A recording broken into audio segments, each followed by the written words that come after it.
Hi, this is Reese Roper, and you're listening to our newest podcast ever. Hey, everybody, this is Andrew and John, and we love this podcast because it's about us.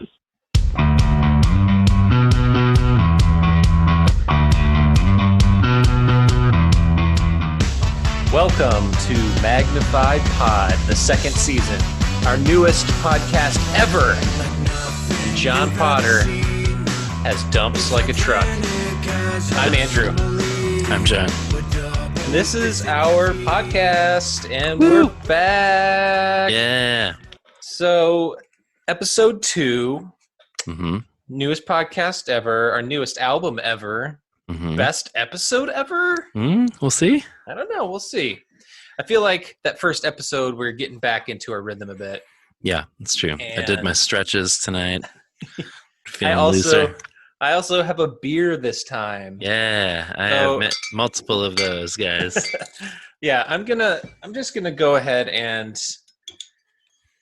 Crack around open. Ooh, yeah. Okay. Boom. Cheers.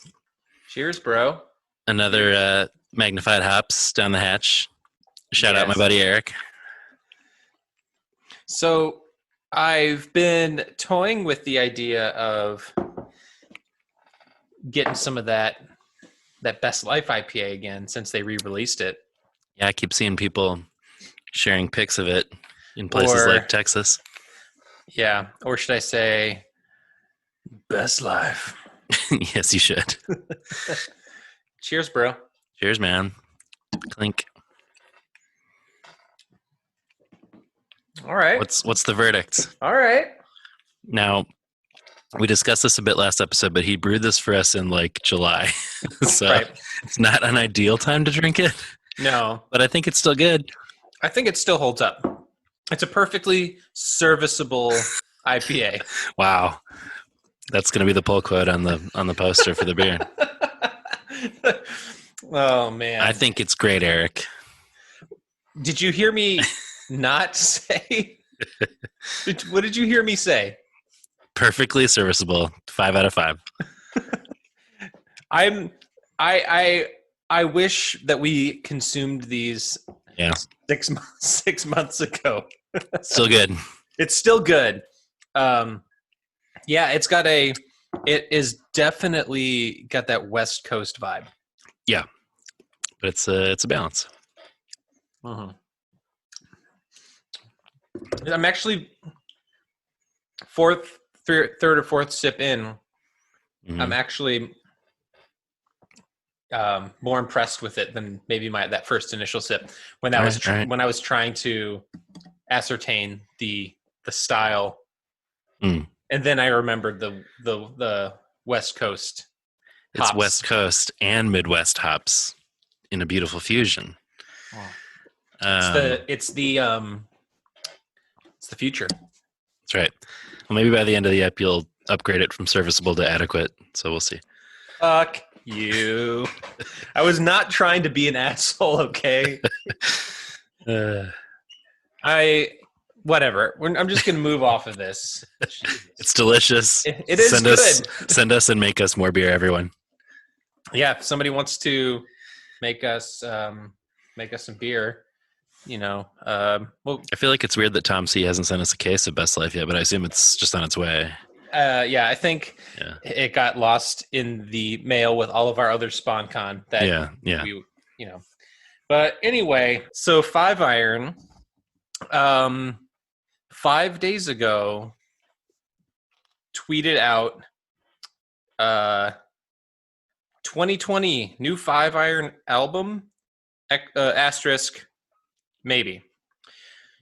That was also like a couple weeks after they tweeted, so we've got a new album in the works, sorta.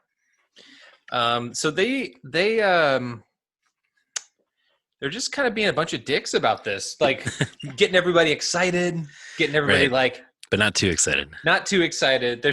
They're sort of maybe trying to temper expectations. Yeah. So maybe it's like more of an EP. Maybe it's like some. Maybe it's an EP. Maybe Jesus Part 2 type situation. Or they already had a second. Yeah, they did. Jesus 3. A Jesus trilogy. Yeah, threeses. Yeah, I don't know, but I hope it's something. I hope it's just that they are working on a new album, but they're not sure whether it'll be out this year. That's what I hope. Well, I feel like when we talked with Andy last year, things were in the works. Things were in the works. So that was, I don't remember even, when was our Andy interview? Probably summerish. Really? Was it that late? I could not tell you. I have no concept of time anymore. No.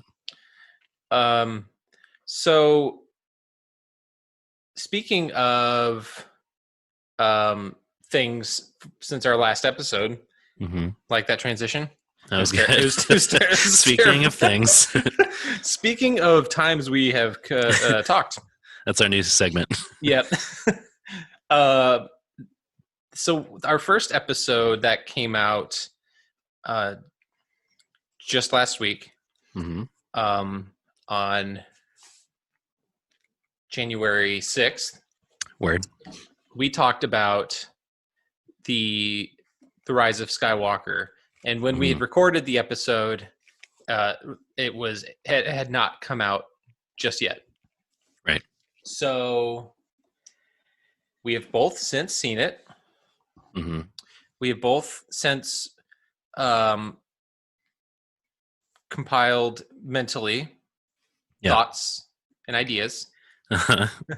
Nice. Me just trying to appeal to MXPX fans again. Always. So, John, where do we want to begin with our discussion of Rise of Skywalker? I mean, I feel like the one thing the world needs from two white guys more than another podcast is takes on Star Wars. So I know it's really one of the most boring things in the world. That's okay. I mean, I think Rian Johnson and Disney ruined the trilogy. Wow. I felt pretty like there was that dichotomy before Rise of Skywalker came out already, where it was sort of like there was this narrative of like you either like Force Awakens or you like Last Jedi. And I liked both of them a lot. It's a bad take. It's a bad take, but I think there were people who were like, Force Awakens is more what you think of when you think about Star Wars, and Last Jedi, Rian Johnson like undid these characters we've come to love. And I think like as time went on, that has it is the Last Jedi is very Star Wars. It is Agreed. It is an ultra Star Wars movie. Yeah. And I think the characters in the movie stayed very true to who they were. Cosign. I don't know what the fuck people are watching.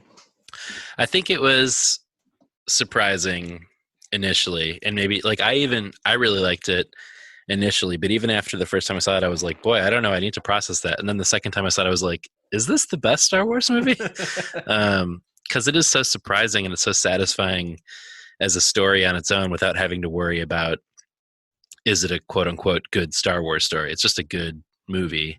But so I think the question became like, so is this new one going to, which like quote unquote side is it going to appeal to more? The people who were upset about Last Jedi being sort of like risky and weird, or the people who kind of wanted more of those risks. And I think we got our answer. The Star Wars fans don't know what they want. Correct. They think they know what they want, but they never know what they want. They want something like the old Star Wars. Right. And then so you have The Force Awakens, which is very much like old Star Wars. And then they're just like, you're just recycling ideas. Right, it's just the same thing as A New Hope. Okay. Yep. And then there's The Last Jedi. It's like, oh, what are you doing? You're changing Star Wars too much. Right. Like, okay, so you want something that's different, but the same, right? But not. Which is maybe why something like Mandalorian has a more successful, or why Rogue One is the best Star Wars movie to come out in decades. Hot take. Actually, it's not that hot. I guess a lot of people feel that way now. Yeah. But like, yeah, I think because it has stakes. Right. I loved The Last Jedi, but mainly because of how it sort of like opened up that world. And so I felt like by the time of Rise of Skywalker, and we were kind of like tying off the whole thing in ways that weren't super satisfying to me, I was like, was this whole thing a mistake? Like, did we need these movies to be sequels? Should they just have been something totally new? And I like the first two so much that I'm not sure where I land on that. But I do think that where Last Jedi was leading, which is something like kind of like what Mandalorian or Rogue One or whatever does, where it's like a whole new story that's like adjacent, franchise adjacent, but like exploring whole new ideas. So I feel like that's, if they go that route, I feel better about it as like a culmination of like 9 movies, the Skywalker saga, which I feel like was not an idea that even was really like, I don't feel like I heard the phrase Skywalker saga until like Last Jedi was coming out or something. Yeah. It wasn't a super satisfying end for me, but no, it all felt kind of like an afterthought, and that it wasn't really planned out super well. I still need to see it again. I have a feeling I'll like it more the second time. I'm sure that was the same way it was with The Last Jedi. So right. Yeah. And I've watched The Last Jedi a bunch since. Yep. And I don't know. There. I don't need to. We don't need to get into super spoilery areas if people haven't seen it yet. But sure. Suffice it to say, what Rian Johnson was setting up, I think was far more interesting than what J.J. Abrams decided to do. Yeah, and maybe if some of those ideas that Rian Johnson explored get to be explored, and like, is he still doing a trilogy, which was announced? He was supposedly doing another trilogy of Star Wars movies, but we haven't heard much about that. I think people who don't like Rian Johnson must be leading sad lives, because he is such an amazing writer. So nice, yeah. He's such an amazing writer, and he's so the stuff that he does is just all so interesting. Yeah, but makes me wonder what would have happened if he did the third movie. Yeah, for sure. I don't know. I'm glad we got the second movie, even if where we ended with the third wasn't what I hoped for. Right. But I do still hope we get more stories from him that kind of explore uncharted territory. Now, tying it back into our pod, right?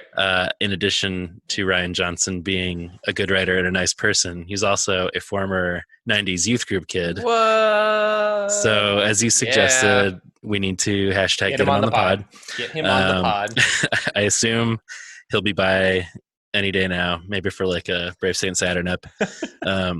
Dude, I'm saying if we float him this idea, I'm not saying we won't get him on the pod, but what I'm saying is other podcasts that I listen to. We will definitely get him on the pod, and especially since I have met his brother Nathan Johnson. Yeah, I don't know about this. I went to for a semester. I did a music program.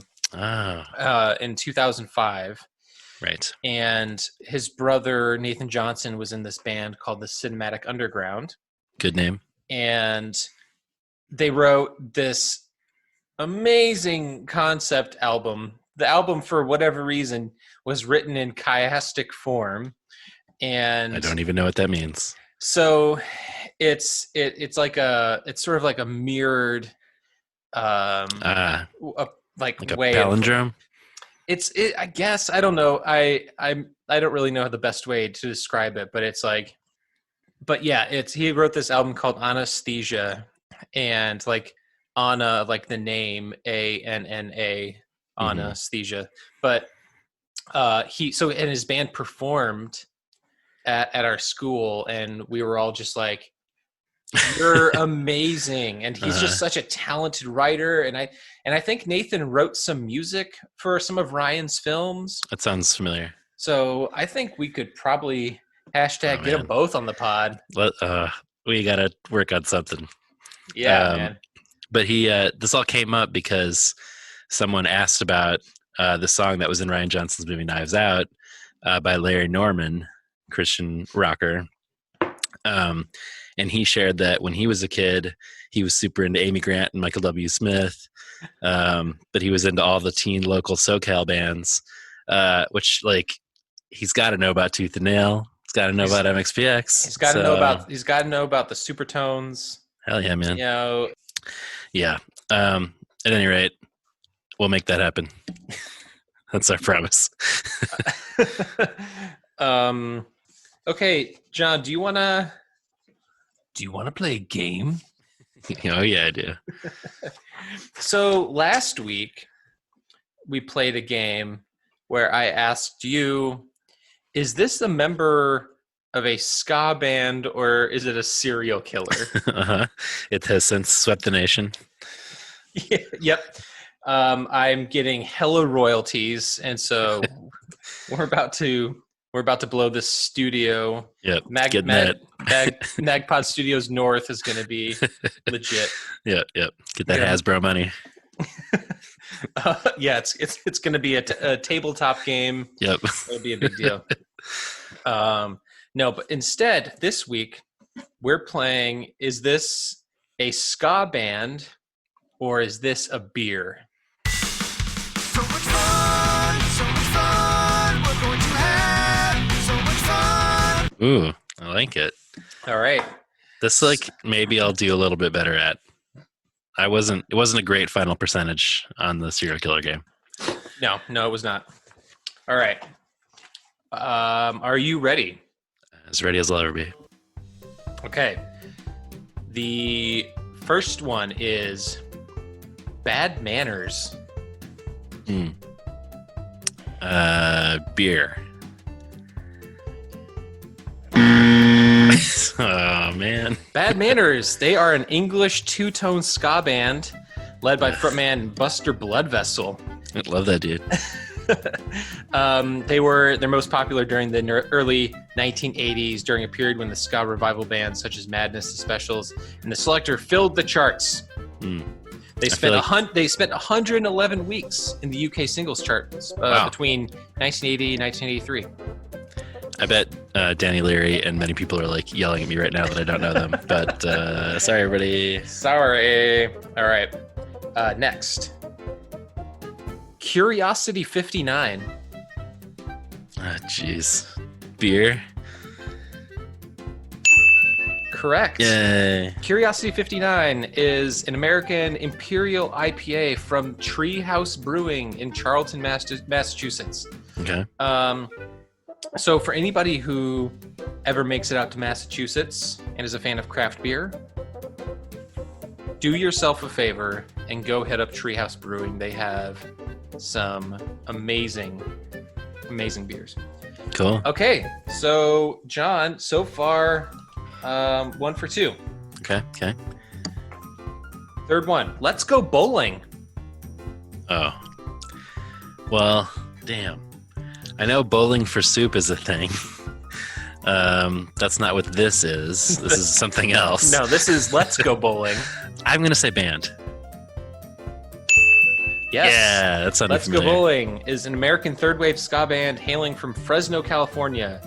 Since the band's inception in '86, the band's traditional ska style, barbershop harmonies, wisely crafted instrumentals, and its frantic live performances help set the standard for dress and culture for West Coast ska, which in turn set the groundwork for the third-wave ska movement in '95. So I would hope that I would know that. I gave this caveat last time, but I know much more about punk than I do about ska. My skolage is limited. Yeah, well, we're gonna give you every opportunity to grow this skolage. Got it? Thank you. Number 4, we have Lord Wangdoodle. Oh man, beer?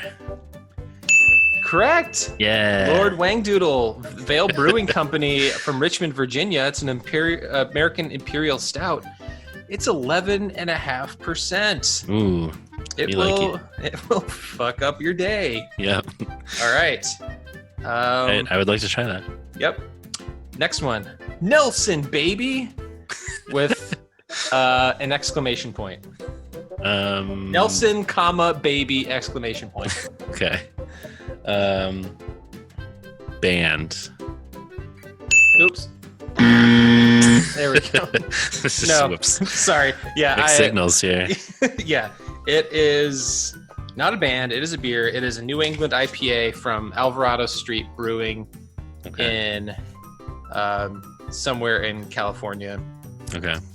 But it is a juicy IPA and has hops from Freestyle Farms in New Zealand, which sounds delicious because I love a Marlborough New Zealand Sauvignon Blanc. And it says if you like those, you're going to be into this. So Nelson, baby. Nelson, baby. I'm Con. Okay. I voted for Kodos. Man, that could be both so easily, which is why this is a good game. Band. Yeah. I voted for Kodos, often abbreviated IV4K, was an American ska punk, pop punk band signed to Snapdragon Records from 99 to 2007 from Madison, Wisconsin.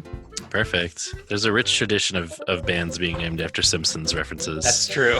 I just had the conversation with a buddy, our friend Eric Nordenson. We were walking somewhere and it was icy, and I had jokingly said that asked him if he wanted to hold hands, and then I said, how else do you expect us to share long protein strands? We are merely sharing protein strands. Yes, solid. Also, shout out to Tiger Jack's first EP, which was called Through the Looking Glass, which is an Alice in Wonderland story, but also was a reference to the Simpsons episode where Milhouse says, "We're through the looking glass here, people." Yeah, worth mentioning. Text us or send us your favorite Simpsons reference. Yes, please. About Kodos. Me, yes, or otherwise. Me and Brian Dirksen, our college buddy. Brian Dirksen, yeah. That's right. What's up, Brian?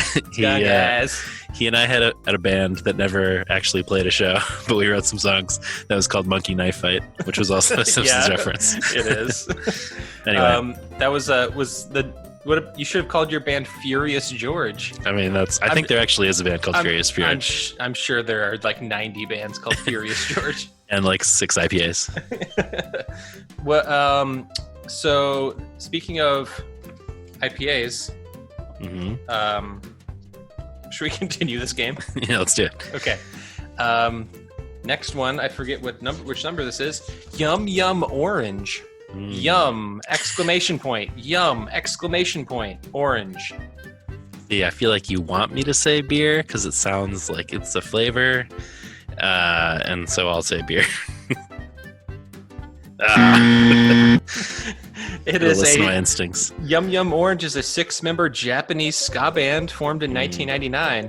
It started out as 7-member band with a different vocalist and a saxophone player. Over the years, they changed the vocalist, dropped the sax player. Their album Orange Funky Radio peaked at number 25 on some chart that I've never heard of. It does sound vaguely familiar. They sound fun. I'd like to check them out. Yeah. As people have, if they've watched the ska in the 90s documentary, there was a section of the doc that talked about the popularity of ska in like South America and in Japan and like around the world, that like it never stopped being popular. So we got to do an episode about that at some point. I'm saying, bro. I'm saying it is a solid doc. We'll do it. Okay, next. Miami Madness. Now there's a band. Madness is a band. Madness is a band. So I'm confused in that regard. I'm going beer. Beer. You're going beer. Yeah. Miami Madness is a beer. J. Wakefield Brewing in Florida. A Berliner Weiss. 5.5%. Okay. Mango, guava, and passion fruit notes. Hmm. Deals Gone Bad. Ooh. Band. Deals Gone Yeah. Bad is a band. It's from Chicago. Yeah. Mix reggae, rocksteady, ska with American soul. Hey. Together since 1994. I don't know if I actually know them, but I've heard that name. Sounds pretty good. Yes. And so, that's my thoughts. And that is the game. So how many did you get? You got Couldn't tell you. You got 1, 2, 3, 4, 5, 6. So you got what did I do? 6 out of 9. You only got 3 wrong, I think. Hey, Good job. I'll take that. Yeah. C's get degrees. I think it's actually like a D, but whatever. 69, dude. Yeah, bro, that's the most important score. Most important score when you score, am I right? Yeah. Could barely hear your little sweet licks there. You couldn't hear it? It was kind of like faint in the background. Like one beetle came out and then it went quiet. It was too much for the mic to handle. Ah, that sucks. Only one beetle. That's a fail. Beetle. That was a great game. Nice work. Thank you. So much fun, we're going to have so much fun. If you have game suggestions for us, Yeah. send them our way. Yeah. We will tell you all the places you can tell us all the things at the end of the episode. Yep. Okay, John, do we want to do the 5? Do we want to do the 5 or do we want to do top 10 albums? What do you think? Maybe we do the 5. Well, maybe we do top 10 albums, close out this half, and then start the second half with the 5. Perfect. Let's do that. Cool. So, this was difficult. Yeah. 2019 had some good music. Good music, good movies, good year overall for culture. Awful year for the universe, but you know, other good things. Yes. Yeah, things were trash in a lot of ways. Yep. But at least we had Miami Madness. Miami Madness. Wait, that was a beer, right? Well, that got us through. Yeah, that's true. Deals Gone Bad. Yeah, at least we had them. Yeah. Lord Wang Doodle. I don't know. Yep. So my 10 are not necessarily in order. Okay. From like favorite to least favorite, or Okay.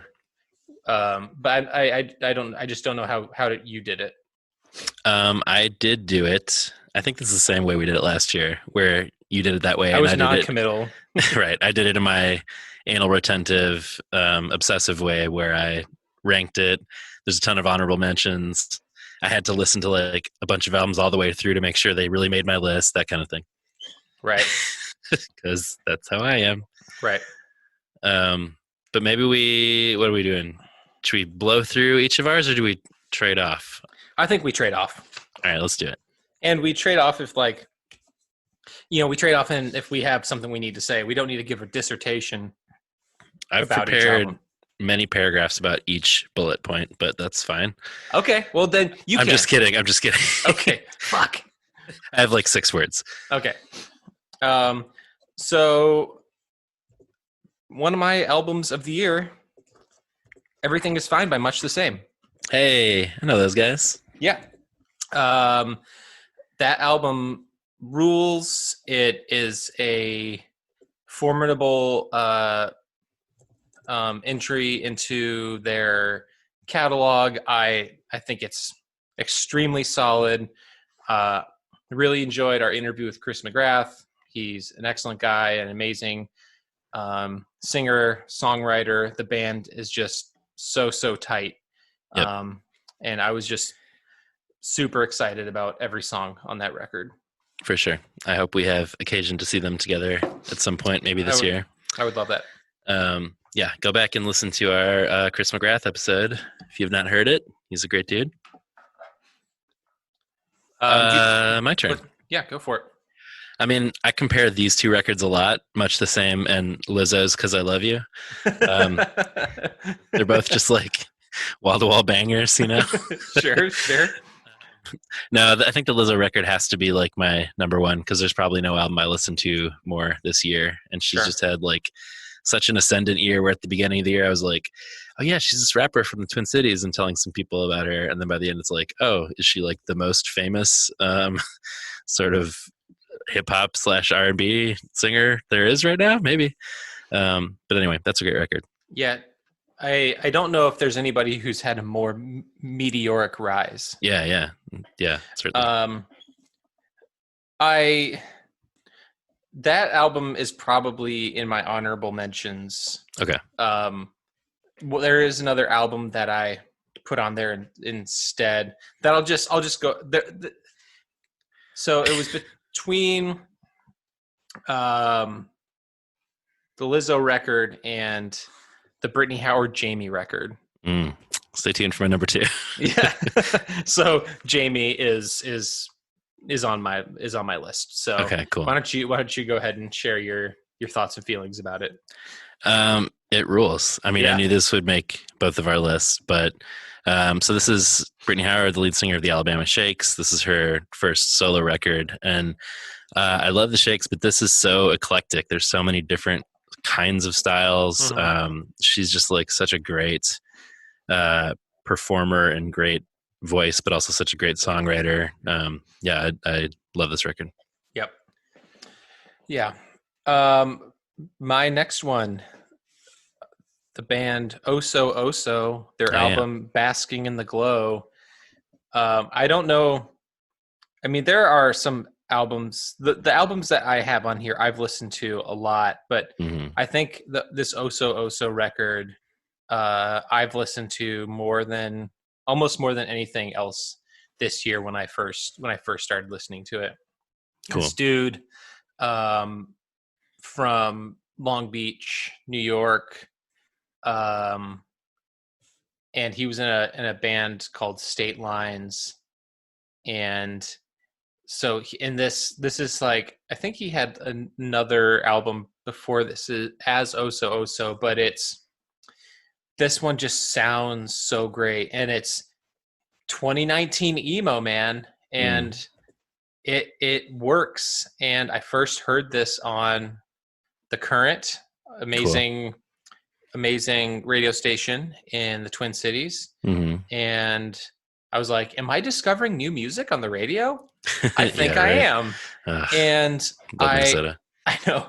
And this record, I mean, it's not your typical, like, if you think of like, think of somebody like other Chicago emo, like Owen or like American Football, like Midwest kind of emo. It kind of has that vibe to me.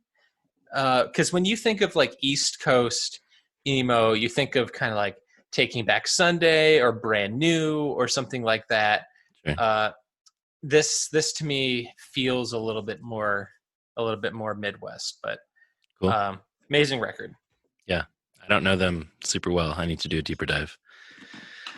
My number 3 is Charlie Bliss, their album Young Enough. I think I've talked to you a little bit about these guys. I just saw that you went and saw them in concert.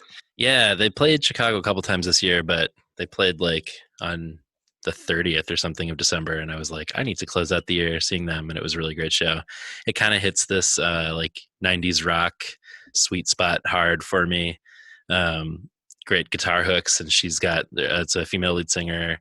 She's got this great kind of Kim Deal Breeders voice that I'm super into, so I like that record a lot.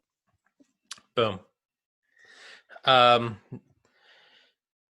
MagPod fans who listened to us from pretty early on when we talked about separating artist and the art, you know what's coming. As I Lay Dying's album "Shaped by Fire" came out this year. Tim Lambesis, out of prison, reconciled with his band, reconciling with a lot of people. An album that is very much about repentance and doing better. And I saw them perform in the Twin Cities this fall, and from stage, he acknowledged, he's like, thanks for giving us another chance. Thank you for, and also having like a fundraiser, not a fundraiser, but like proceeds of like something that they were selling was going to support an organization that fights like helps like people with anxiety or depression or suicidal thoughts. It was just he's advocating for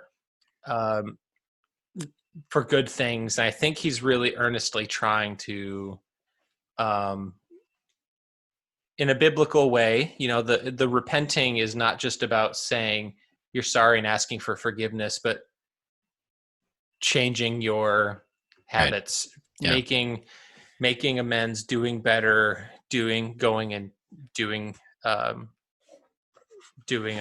making some better choices. And I have this, I feel like with cancel culture, it's so easy to just move on after somebody's like, oh no, they fucked up. They're dead to me. Right. But isn't the goal for people to be like, oh shit, like I want to be better. I want to do the right thing. I mean, he's out of prison. He could very easily just like not give a shit and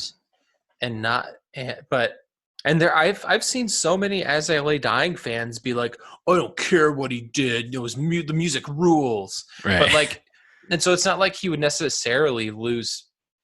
I mean, he'd probably lose some fans, but like there'd still be a core of people who don't give a shit.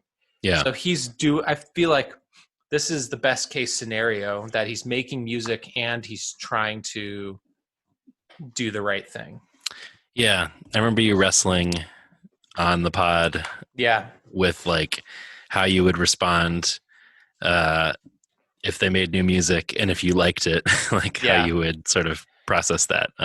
It was hard when I first saw that they were getting back together. I was like, my body was not okay. It was I had a hard time with it. Yeah. But watching the progression, Tim's progression, and following him on social media and seeing the things he's talking about and doing, and working with the formerly incarcerated and trying to help secure housing for the formerly incarcerated. I'm like, I feel like even though he might not be a Christian anymore, I feel like these are like Christian acts. Mm-hmm. Yeah. Fascinating. You said you weren't going to have a dissertation, but that's pretty substantial. Well, there are a few bands that I can pontificate on, like indeed, like As I Lay Dying. Right. If there's like an As I Pod dying out there, you should go on the show. As I Lay Podding. Yeah, I guess maybe that's better. Okay. 4, I had Jamila Woods, Legacy. She is, like, most people probably know her. She's a Chicago kind of R&B singer-songwriter. And she's mainly known to people, I think, as she does a lot of backup vocals in chants songs. She's the like, I'm gonna praise him. But I would definitely recommend this album to folks who don't know her. It's very like weirdo synthy R&B.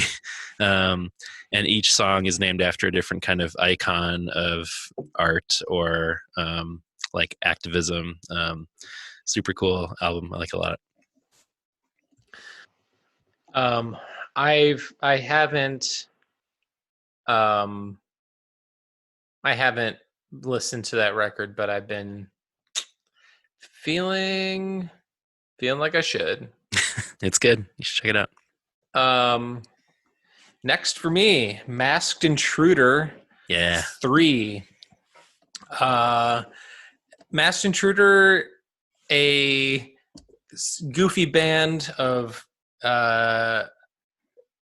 guys with, currently they were touring with a woman with a purple mask, but they wear different colored ski masks and write pop punk songs kind of mixed with 50s doo-wop with like just unbelievably catchy hooks and they're all writing about, committing crimes and breaking and entering and that sort of thing. I think we've talked about them a decent amount on the pod. Yeah. This album rules. Love it. Saw them at the 2nd Street entry. 7th Street, bro. 7th. I was thinking 7th Street entry / 1st Avenue. Like that. Yeah. 7th Street. Into it. Loved it. Cool. Check it. I also like that album. Next up, I have Sharon Van Etten. Her album Remind Me Tomorrow. Do you know her? I do not. She is dope. This is like, I think her 5th album. And she's been releasing stuff for like 10 years probably. But again, I think it's just how like super eclectic this mix of songs is. There's so many different kinds of styles. More like weird synthy goodness that I'm into. So I really like this album, Sharon Van Etten. Boom. My next one, Big Thief, Two Hands. I another band I heard for the first time on The Current. Yeah, they're great. And they released 2 records this year, but Two Hands is my favorite of the 2. Adrian Linker, lead singer, very interesting story. She's such an interesting interview too. Like she's very intentional about all the questions. She'll sit and she'll think about it. And so everybody should listen to Big Thief and either of their records, Two Hands or UFOF. Yeah, it's a good pick. Next up I have Vampire Weekend's record, Father of the Bride.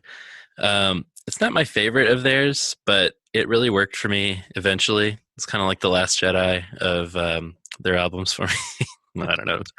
Just where like, at first I was like, I don't know. And then I was like, hey, I really like this. It's the first album they've done without their like keyboard player, who's kind of their main songwriter. And it took them a long time to put out. And I kind of wondered if it would be any good. And at first I was like, I don't know. But I really dig it. Ultimately, it's different from their other stuff. Tight. Pup, Morbid Stuff. That is also my number 7. Yes. This album rules. It's so good. It's very, very, very good. Yeah.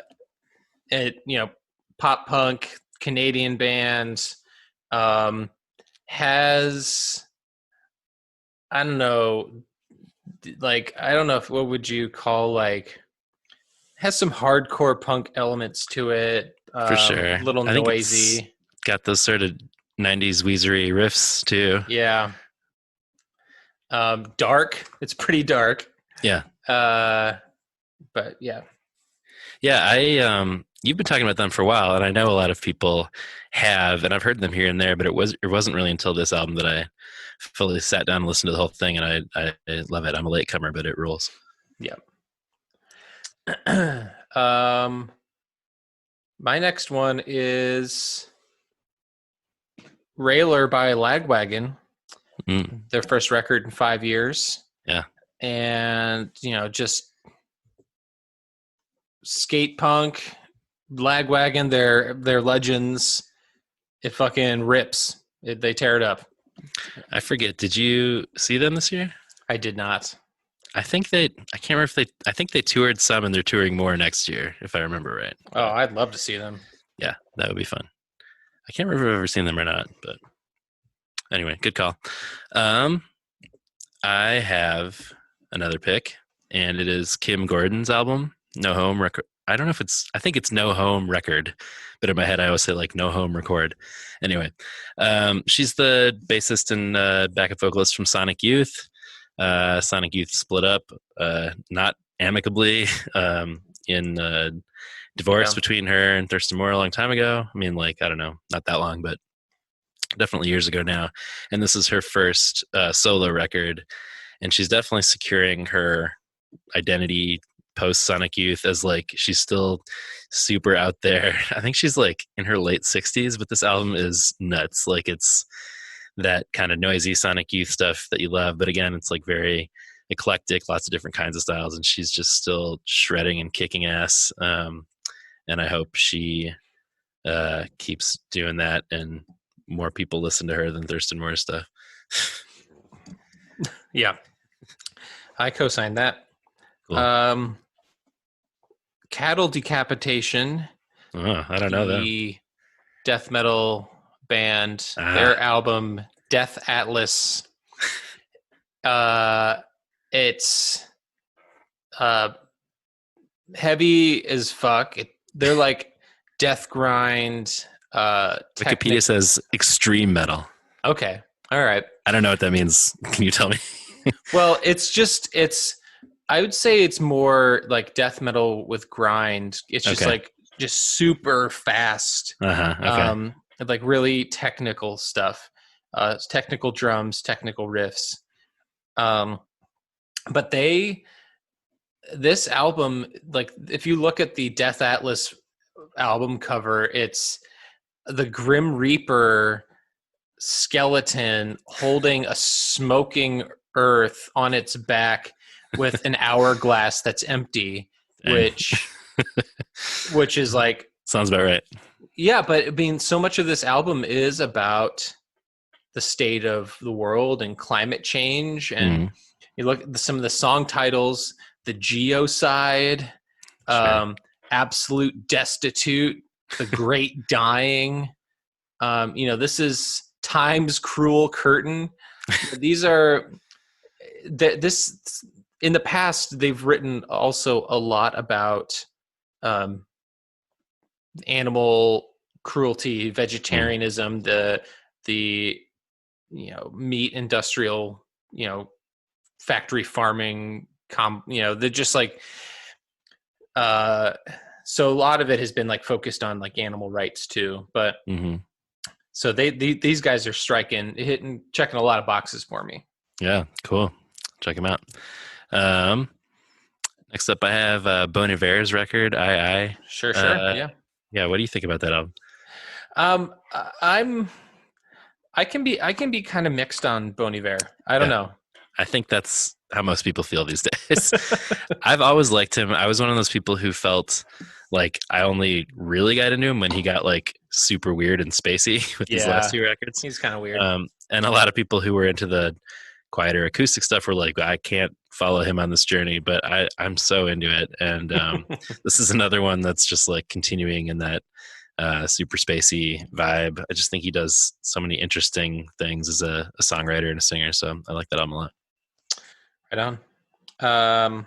My last one, Bad Religion, Age of Unreason. Oh yeah. Wow. I forgot that came out this year. Yeah. So always happy about our dudes and Greg Graffin putting out anything. Yeah, for sure. It's their first album in a long time as well. Since the Christmas album. Which I think was 2013. Sounds right. Yeah. Yeah, I don't remember. At the latest, probably. Yeah.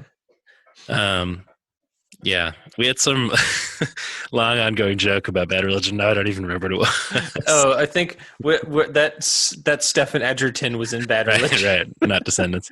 Yeah, okay. Not Descendants. Yeah. We confused him once with Brian Baker, and then we just never stopped. Yes, good bit. Hilarious. For my last slot, I did this last year too, but I had to put in a weird score. I chose the Hereditary soundtrack last year. This year I put in Watchmen, Trent Reznor and Atticus Ross's Watchmen score. Have you heard any of this? No, I haven't watched the Watchmen. You can watch the Watchmen. It's only 9 episodes.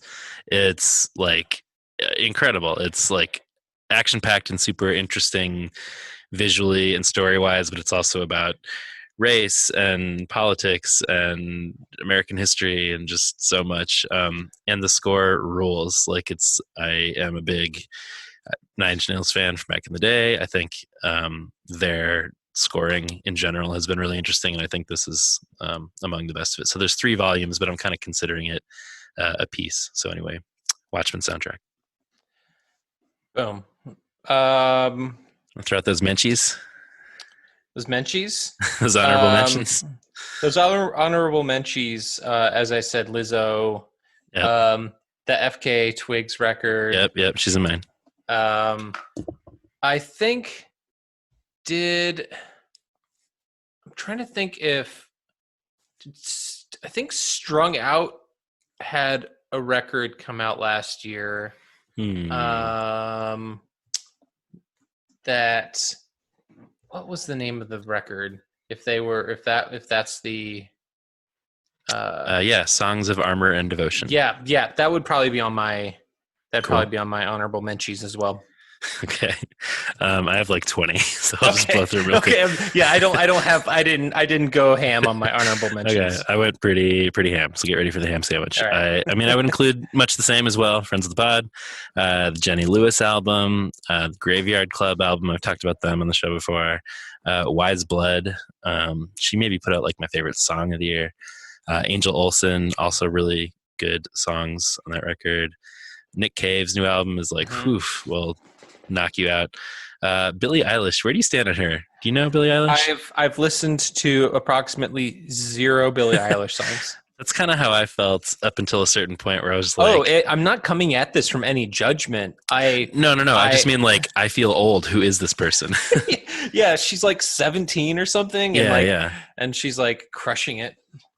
It makes me feel super inadequate. Totally. I was like, who is this Billie Eilish? And I listened to the album and I'm like, this is really good. I mean, she's like some sort of savant or something to come up with, because she does all her own stuff, and then her brother, who's like 2 years older, produces it all. So it's just them doing everything.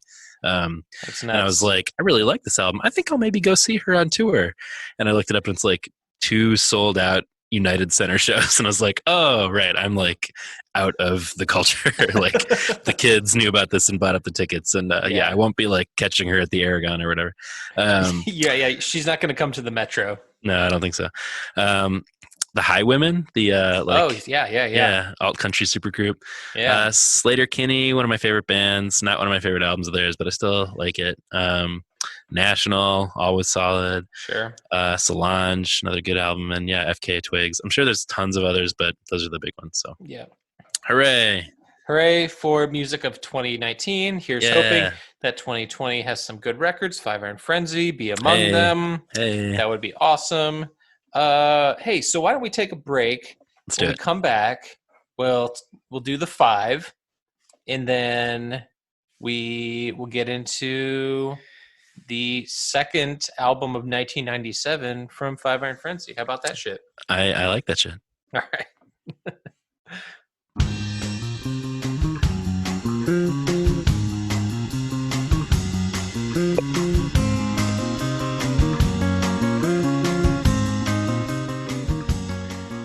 All right, we're back.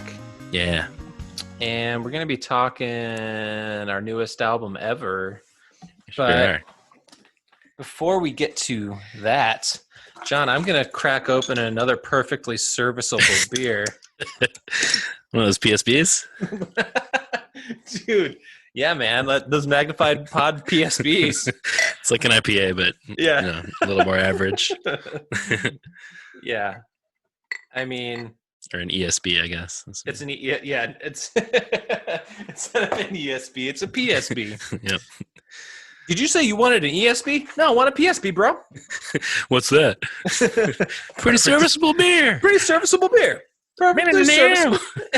This fucking beer, guys. Hey. So I need to tell you, this will be my second Eric Nordenson reference this episode. Get him on the pod. Get him on the pod. He is, you know what? We should have Beard on the pod to talk about the Pants rock opera, or at least because he is legitimately excited about that portion of that EP. Cool. But anyway, so our friend Eric Nordson that we went to college with. Great dude, very kind guy, really, really good friend.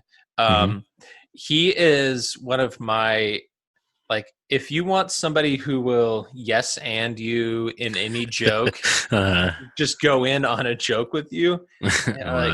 He's your guy. So this past week when I was at his place, we started doing this.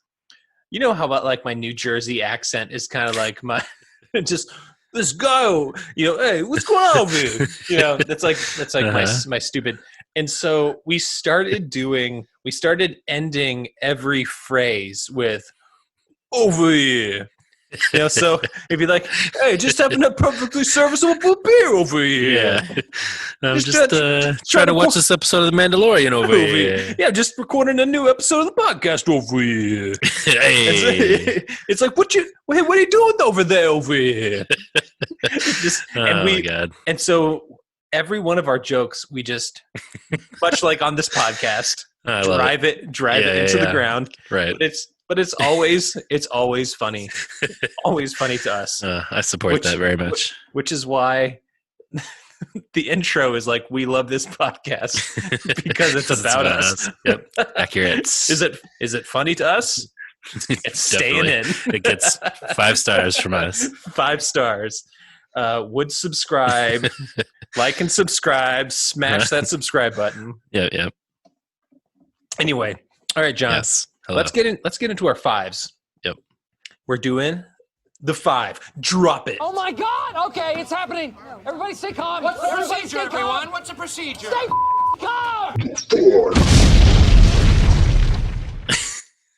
calm. Okay, so last time we did sort of a mashup of maybe late 96, 97 combo because of the album coming out independently in late 96 and then being full released in early 97. Right. But now this time, full on all 97. So to remind you, the 5 is 5 things that happened in the year of the release of the album that had some sort of personal significance to us. Doesn't need to necessarily be about music and can be about whatever we want. So, John, what is your number 1 for 5? All right. As usual, I feel like these are all just personal and not anything about like what the world. But anyway, I started high school that year. Yeah. It was the toughest year of my adolescence. Woof. I really needed those 5 Iron lyrics about, your true identity and fitting in and stuff at this time in my life. I was, had those goth leanings at this point. You still had that stripy hair, James from, Eha hair. James Eha hair. I was kind of moving into. It was definitely long still, and like kind of purpley. I want to say at this point. Oh man, John. A lot of black pants. Jinko era. Were you rocking them Jinkos? I think I had like one pair of like straight up Jinkos, but all of them were certainly in the Jinko extended universe. Like all of them could cover my feet entirely. Yeah. And they were up to your calves. Anytime it was raining, it was like soaking wet. It was really a great time for me. Giant flannels, giant pants, living large. Hair. Yeah. Wallet chain. Dude, we all had the wallet chain. There's no shame in that. For sure. So that, it wasn't the greatest year for old Johnny, but that's okay. Things improved as the late 90s continued. Things turned around. Yeah. Weird Al debuted his TV show, The Weird Al Show. Oh man, September so 13th, 1997, and ended way too soon on December 6th after only 13 episodes. That's tough. As anybody who's ever listened to this podcast knows, I stan Weird Al in a very serious way. Yep.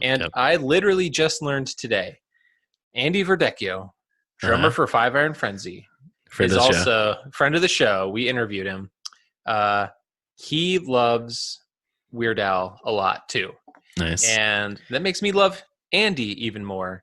Yeah. And I wish it came up in our interview. If I had known he was a big Weird Al fan, he said that he posted something on Facebook maybe yesterday about how he never missed an episode of the Dr. Demento show. And I'm like, and so I was like, if you love Dr. Demento, and you had to have loved Weird Al, and he was like, for sure. So cool. Yep. That's a good call. Good pull. That Weird Al, oh man, 13 episodes on DVD, came out on Shout Factory some years ago. So if you love that sort of Saturday morning cartoon, like subversive, like let's try and teach you a lesson, but everything is super bizarre and silly. Right. Yeah, that's get into it. So good. Okay, 97 had so many good albums. I'm pretty sure I talked about all of them on whatever 97 MXPX episode we did. Sure. But just in that year, and this is not like the best albums, but for me, the ones that meant a lot to me, you had OK Computer from Radiohead. Sure. Slater Kinney's Dig Me Out. Portishead, self-titled album. Blink's Dude Ranch. Yeah. So Long and Thanks for All the Shoes from NoFX. Bjork's Homogenic. Yola Tango's I Can Hear the Heart Beating As One. Modest Mouse, Lonesome Crowded West. Those were like in very regular rotation on my Discman. So a good time for me musically. Well, piggybacking off of that, as somebody who had very recently discovered Christian ska and Christian music, 1997 was also a banner year. A banner year. It was banner year 1997. Yep. The first Slick Shoes EP came out, as well as Rusty. Yep. The album Jalapeno by Value Pack. The Cooties Let's Play House. Maybe that's what it was. Banana Man by Goaty Hook, featuring our boy Combat Chuck. That's right. How could I have left that off my list? I don't know. Robot Rock by Joy Electric. Sure. And the debut Blindside record also, I think that was really late 1997. But these were really big records for me. Yeah. And for the most part, especially, I re-listened to Jalapeno the other day by Value Pack. It really holds up. If you love, like, you know, early Rancid stuff, early Green Day, that album rules. Yeah, I should go listen again. This all leads very nicely into my number 3, which is that I found the January 1997 cover of CCM magazine. Oh my gosh. Are you ready for what the cover story was? Is it something with DC Talk? No. Fortunately, it is the Christian ska revolution is in full swing. Oh, yes. And they followed in that cover story 3 bands, or wait, let's see here. 4 bands. 5 Iron.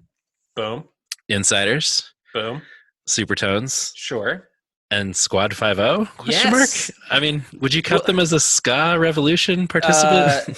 The first record, maybe? The first 2 records, I would say, are ska in the way that, like,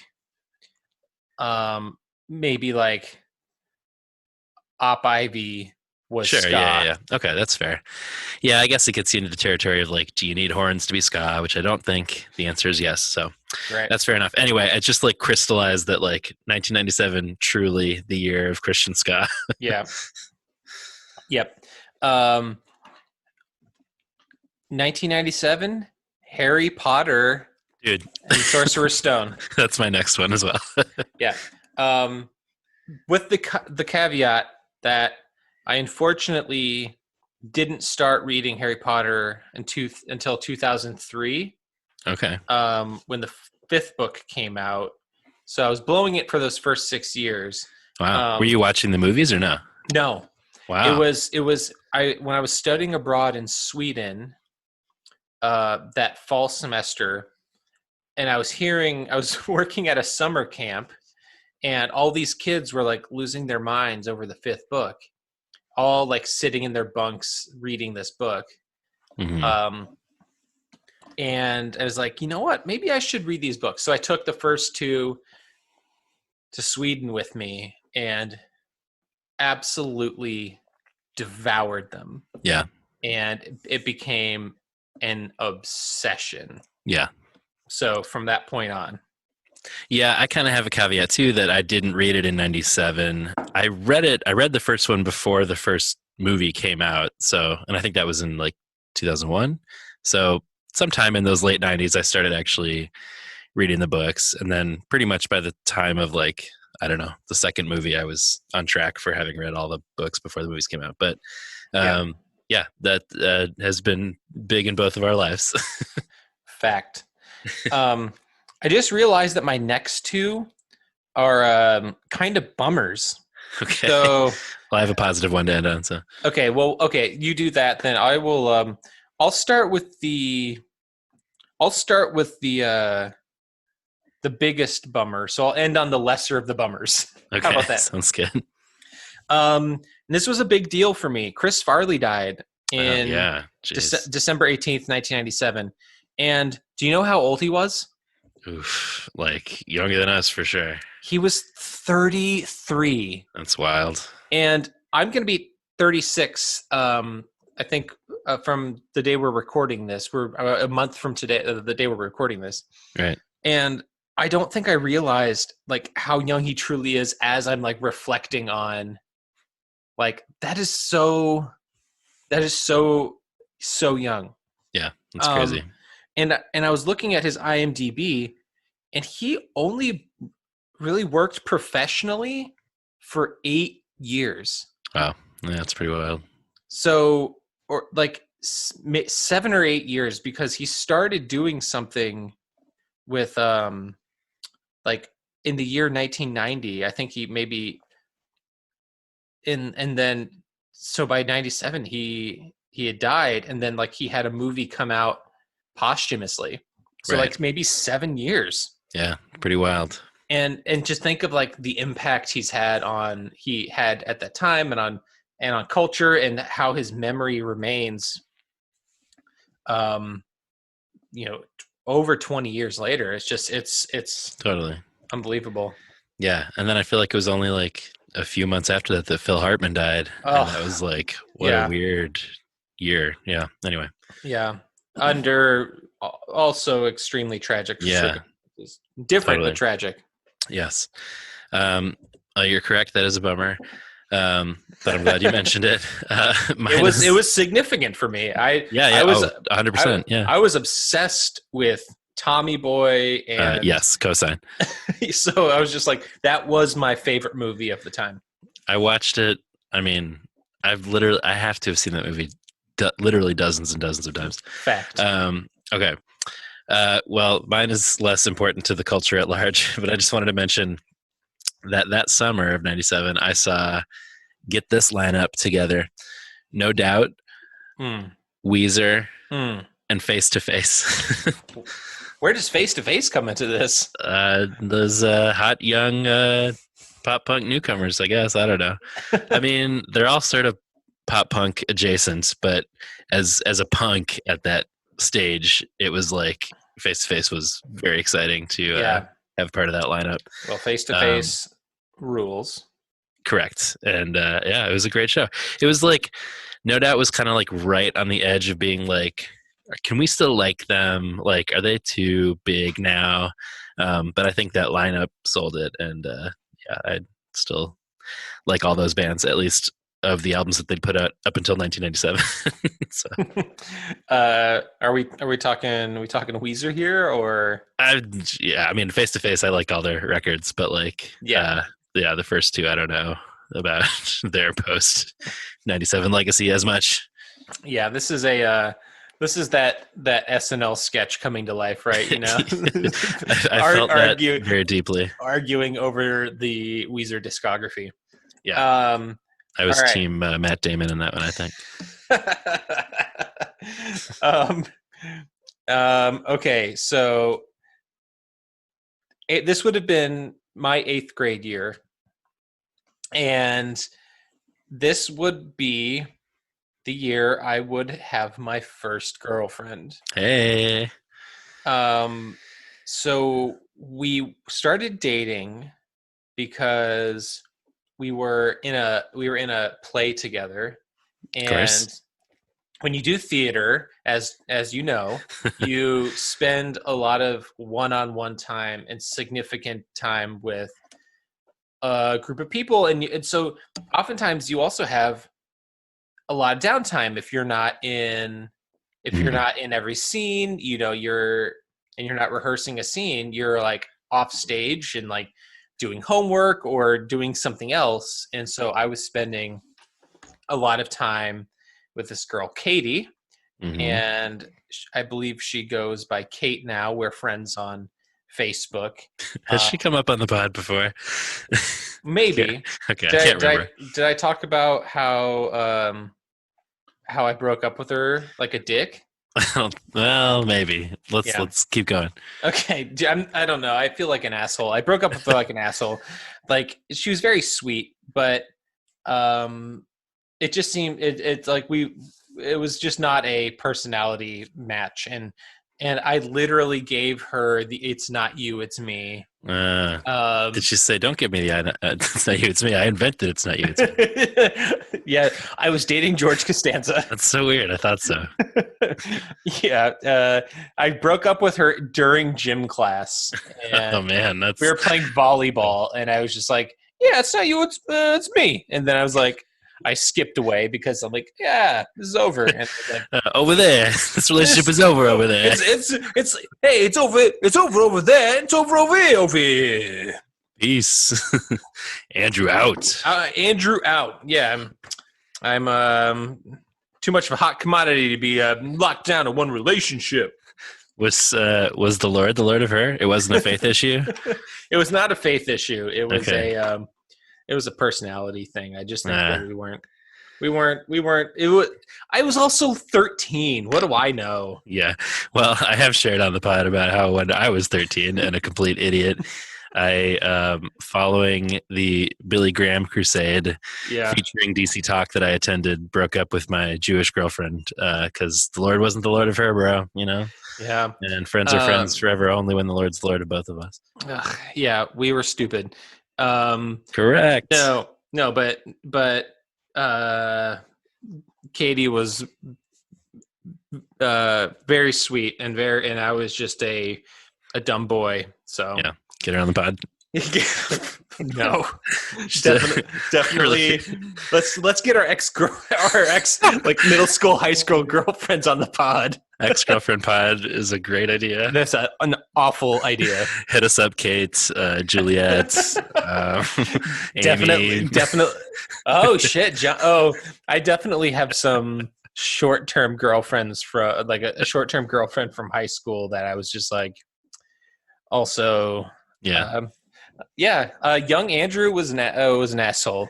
Yeah, just a lot of pre-ex girlfriends out there. You know, you didn't have time to stay locked down. No, I didn't. All right. Solid five. Solid five. Yeah, we cranked those out. Oh boy. All right.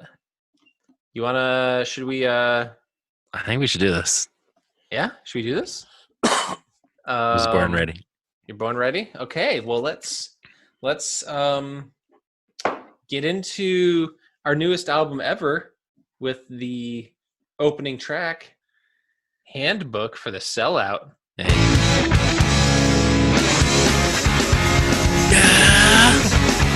Yeah.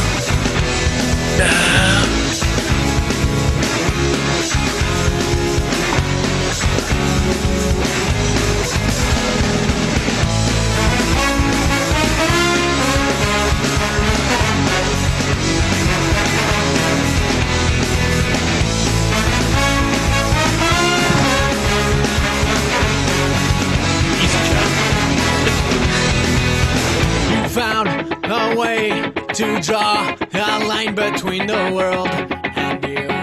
Faking your identity, it's true. Did you think the word alternative was only meant that they're too cool now. Being popular is lame. You're the one who made them popular. All the songs are still the same. You found them first. It made you stand apart, you know. But then everyone jumped on the same bandwagon, making you an average show. Aiming for the mediocre. You were just a plain old joker. Status quo. Blame it on the band now. If you prick them, do they bleed? What's the point in playing what they want if you won't let them succeed? Do you remember where we all came from? Do you remember what it's all about? When you made a point to be objective before you started writing hell for the sellout. My number one. Okay, it's my number 2. But it's a 5-iron all-timer. Yes.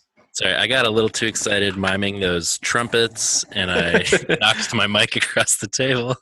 Just doing a little readjustment here. Yeah. Yeah, this is a great song.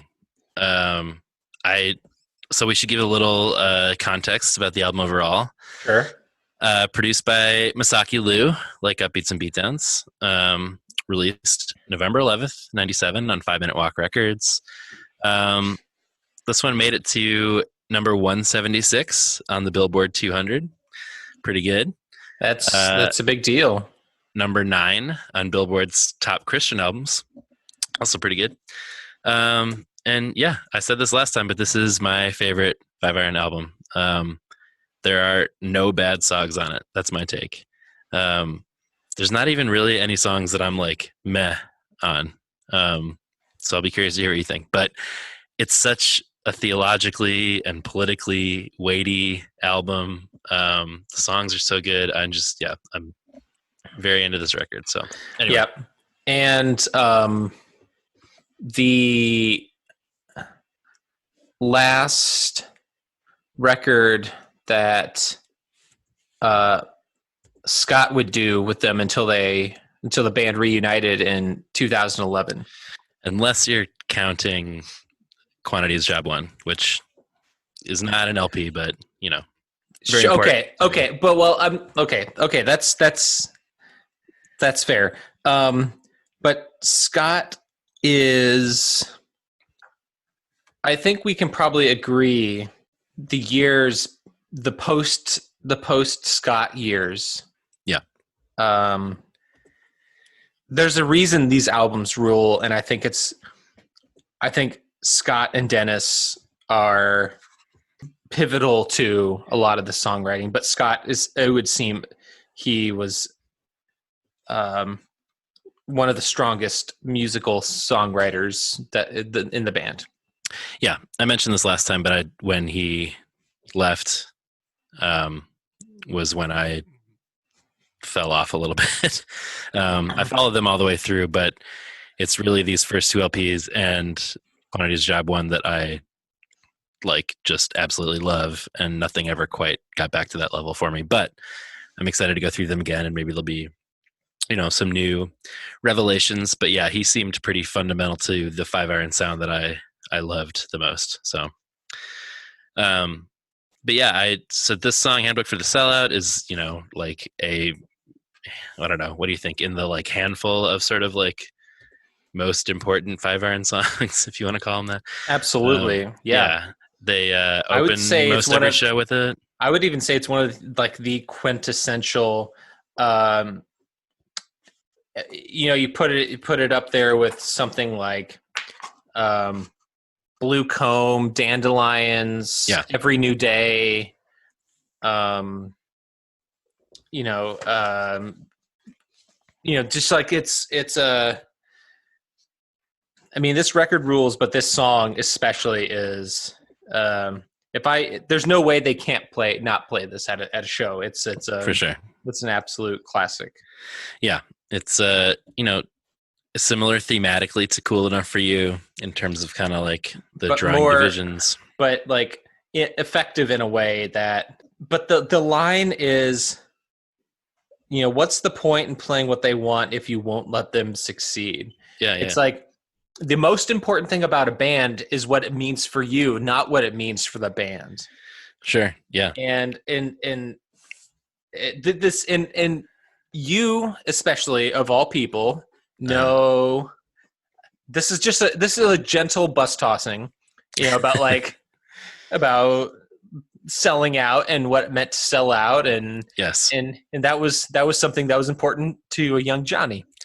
Yeah, and I think exactly why they needed to write a song like this to be like, guess what? Like, you purity gatekeepers of scenes, The like, worst. Gatekeepers yeah. are the worst. Yeah, you know, drawing divisions within the same community, like, Right. That's not what this is about. Whereas Cool Enough for You was about like, are they punk? Are they Right. ska? What are they? Can these two scenes come together? This one is like, we love this band, but as soon as they start being profitable from what the thing we like them to do, we don't like them anymore. It's just like, it's a losing proposition for everybody. It's like, oh, we like the band, we don't want them to do well, but for them to do well and keep making music, like, people need to buy their records, but we don't want that to happen. It's just it's an absurd, silly. It makes me think of that Patton Oswalt bit about as he talks about as he's grown older. He's like, I don't dislike any music anymore. Yeah, It's like, there's music I don't listen to, right. but like he talks about like, well, 25-year-old Patton, he disliked music and he needed to fucking tell you right. tell you Yeah, about that music. totally. And I don't remember if I talked about that on the previous episode, but I don't think so. It's just it is a solid bit. Yeah, and I think that message is like challenging for a young John who's like cares about punk, and all their songs on this album for the most part are challenging in different ways. Like, I just appreciate that they were, even if it's something as sort of like,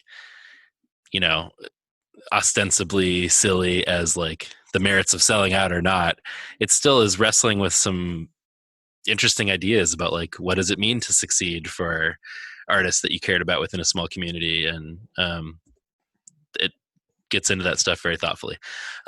Also, musically, it is rad. Yes. The bridge is great, with that pick slide into coming back in with the drums and guitar. Always down for a pick slide here on Magpie. Here we go. Yeah, it's the best. Drums too. Shout out Andy.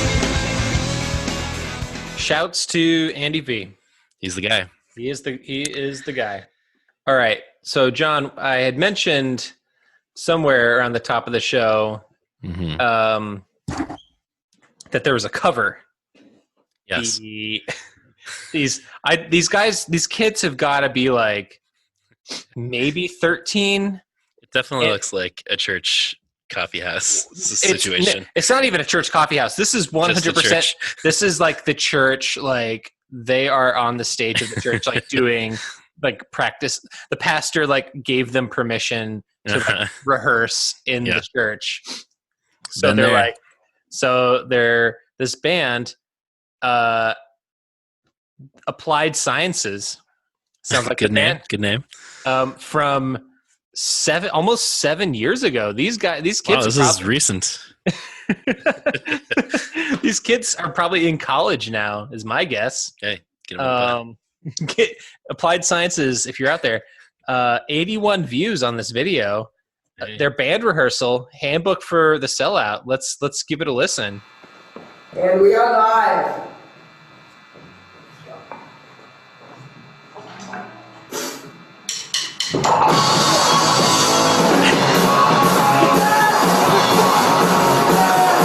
Not bad.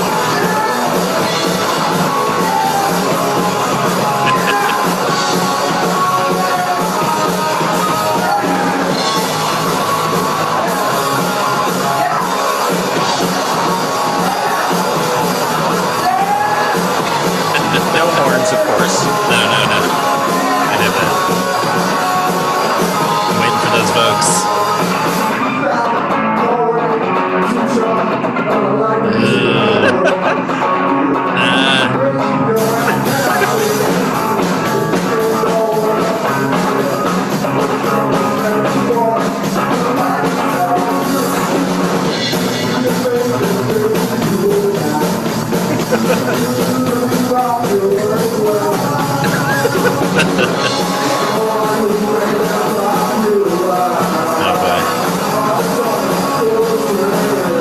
You know, So shouts to our boys in Applied Sciences for doing their best. You know, it's better than I thought it might be. Well, it's, some of the chords were right. I give them points for their energy. Give them points. Yeah. So look it up. Look up. The video is called Band Rehearsal Handbook for the Sellout. Yeah, they're having a good time. They are. If this would one, and I don't want to like shame them. No. But like 100%, if I had a band, I would be. They were like, they're performing to a crowd of 0 people, and they are going ham. Let me tell you, as the bass player and Tiger backup Jack vocalist who played many a church show for 0 people, I empathize with this guy who tries to harmonize and hits it not quite there. Also, just taking on this song without any horns, and trying to do some Reese vocals, which I guess at range, tough.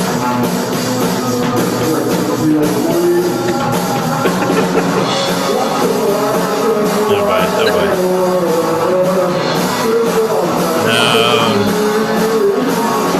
boy.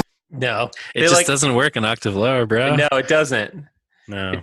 Do you remember? Which, again, I understand. I can't hit those notes either, but they should have just made it a metal version. Do you remember? Oh, what it's all about. Where those blast beats, bro? Shout out to Applied Sciences. I hope you made it in life, and that everybody's striving. Yeah, I don't think you know this, but they went on to form Blink 182. Wow, that was weird because it was only 7 years ago, but still. Yeah, it's amazing. This is a young Tom DeLonge.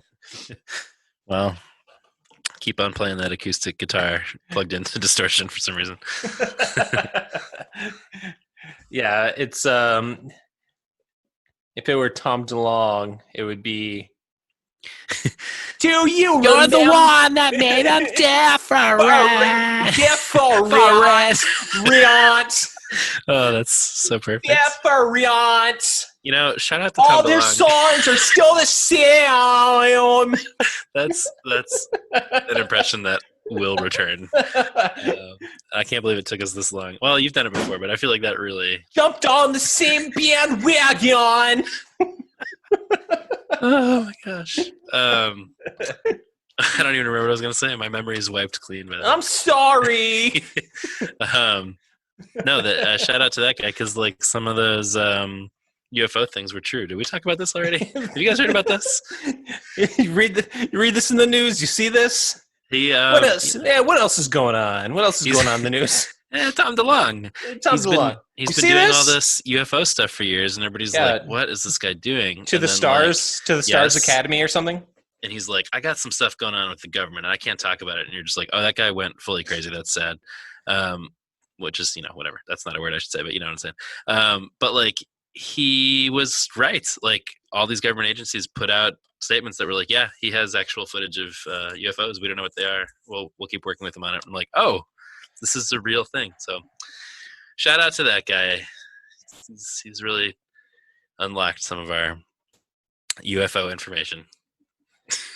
I'm at the same time I'm reading some bummer tweets. From Tom? What's that? From Tom? Not from Tom. Oh, about UFOs? Definitely not about UFOs. Definitely about the collapse of our entire democracy in our world. Cool. Everything's fine. everything's destroyed and broken and burning and on fire. Literally, not figuratively. Yep. Shout out to to some of our listeners down in Australia. I think we have at least one listener down in Australia. I hope you're safe, because it looks like a literal nightmare. Yeah, there are places you can give online, including Together Rising, the organization, to help out with that. So do that if you are so inclined. Yep. Moving That's on. a good turn. Yep. Hey, John, I have a question. What's that? Where's Micah?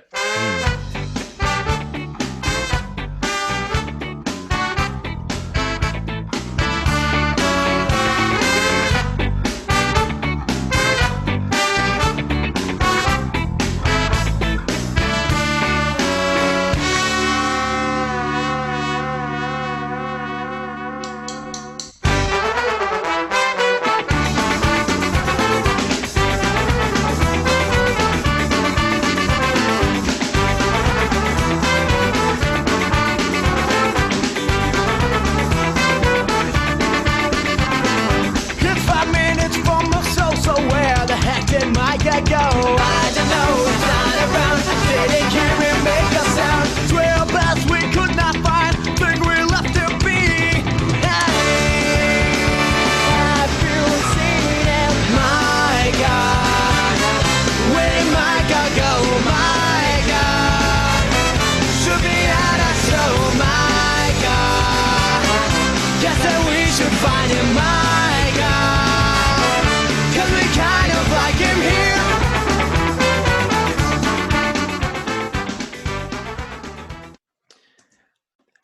It's a fun one. It's a fun one. It's the music is hooky as hell and super fun. It's a silly one. It's very It's silly. It's very silly. It is a curious second song. Yeah, that should be like much later, right? I do. My feeling is, if I were to rearrange these tracks, Fucking sequencing, bro. talking sequencing, bro. Hell yeah. If I resequenced these tracks, Micah would definitely be on the B side of this record. Yeah, I agree with that. I don't know if they felt like musically it was just kind of like, a punchy intro and kind of breaking things up or something. But it's certainly one of the lesser tracks for me. It's not even like I dislike it. I'm just it's just like you go from Where Is Micah to Superpowers, right. which are two of the I would say on this record, the 3 silly songs Yeah. are Micah, Superpowers, No Canada, and they have two of the silly songs next to each other. Yeah, I think Superpowers has a little more something to it than those other two, but I hear you. Bacon bits and jalapenos on my Polish hot dog. Opening line. Those are moving opening words. The bigger part of it, okay, here, why don't we just do this? Should we listen to that song? Superpowers.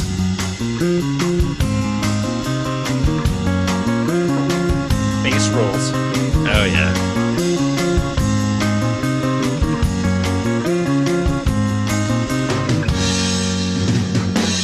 Bacon bits and jalapenos on my Polish hot dog. So moved. Half a pound of potato chips and a beef jerky log.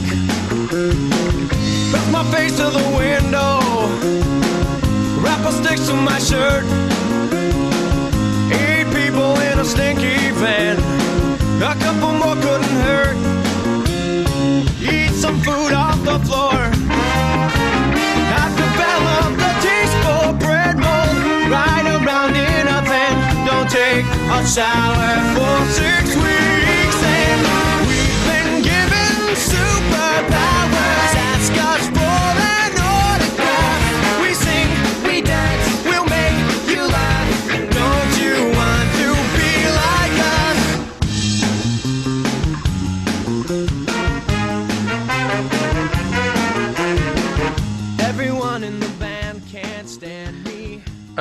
So the part that we didn't listen to was I sometimes feel like I'm Holden Caulfield, sometimes Jack Kerouac. I wanted to be famous, and I want to take it back. The bridge is really where it becomes more emotional. Yeah. And sometimes feel like Holden Caulfield, sometimes Jack Kerouac. At the time, maybe the most two important books to me were Catcher in the Rye and On the Road. And like, so this really spoke to me. Yeah, I was a super original adolescent white male in that way, that those two books were like, I'm the only one who gets this. But the fact that he mentioned those did speak to me. And I mean, just like, yeah, where the bridge continues, the fact that he's like, I want to be famous and I want to take it back. Don't want to rock the mic. Don't want to meet the Pope. I just want to share with you how we got this peace and hope. Again, just kind of like wrestling with what are we in this for to begin with? What did I want out of it? And like, you know, it demystifies the romance of being a successful band, which seemed like the greatest thing ever to me at the time. And to kind of hear like some holes poked in that was kind of refreshing. So I think that's kind of why it's like elevated above the Bacon Bits a little bit for me. Right. It's yeah. I'm not saying it's. Why do you hate the song? Fuck this song.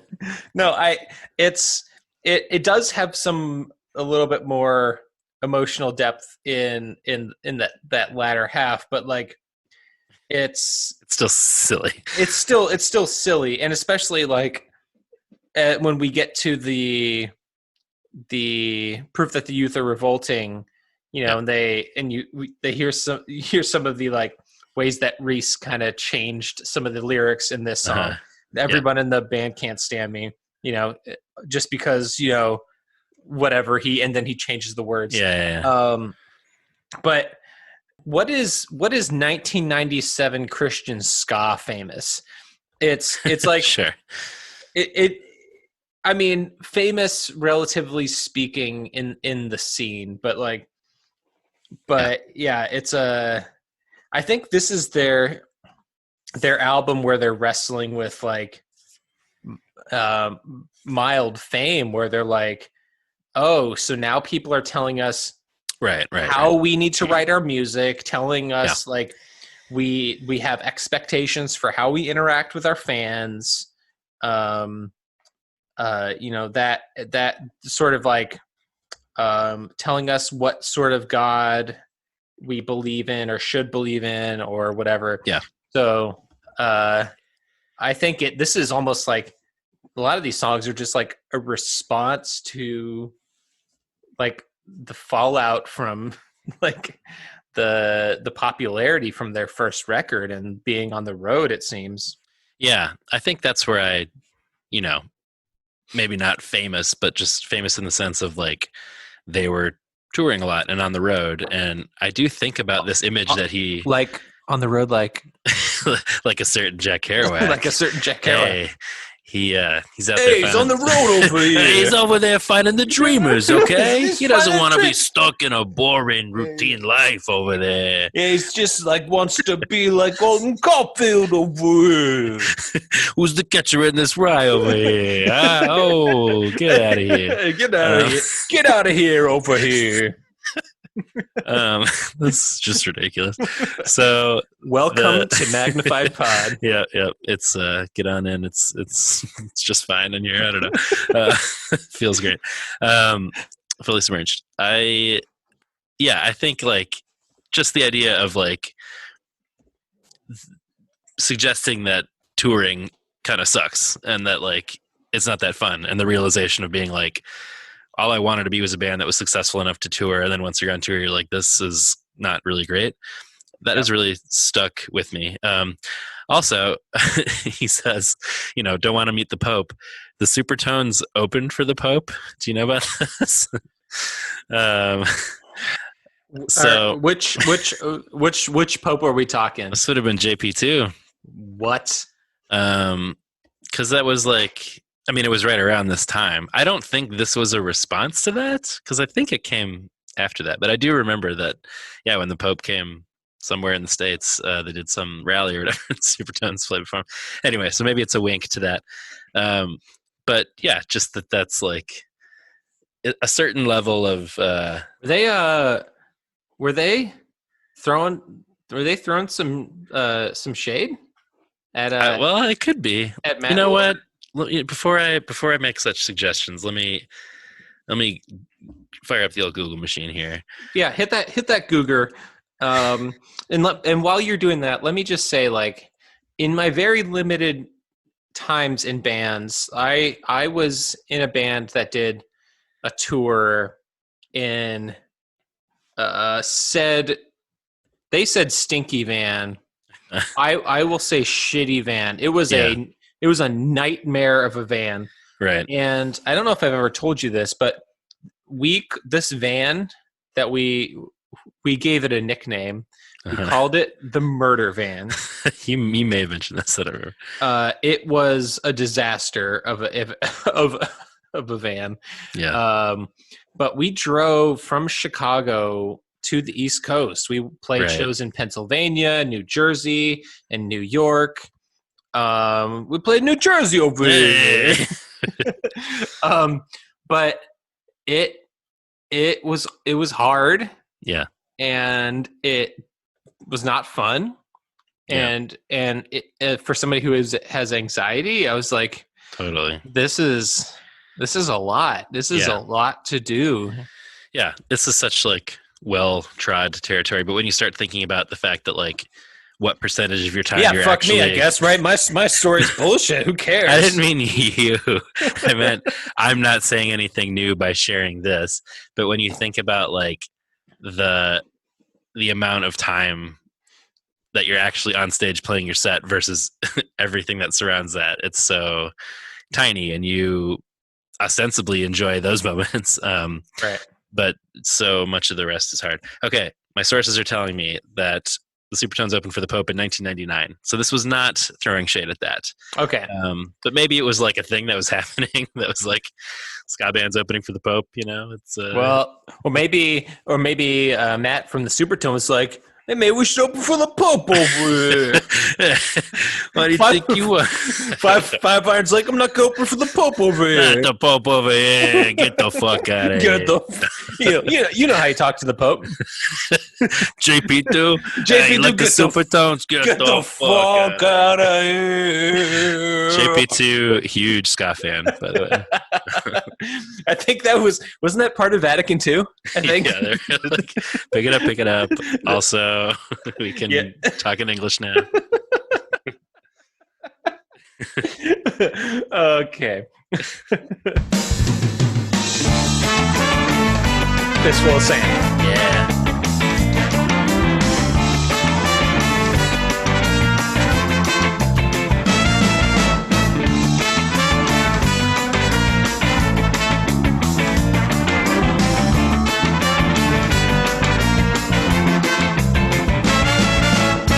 Up from the sands of Almighty, here comes our hero bold, who's so installed is a lot like you and me. His passion burns the world, it turns, he feels his hands to fill the void, and feels the constant feeling of nothingness inside his soul. Feels like nothing ever did. Kills like nothing ever could. Dark and shaded, world I hated, everything I left behind. I don't need you and I don't want to. Roll back, let me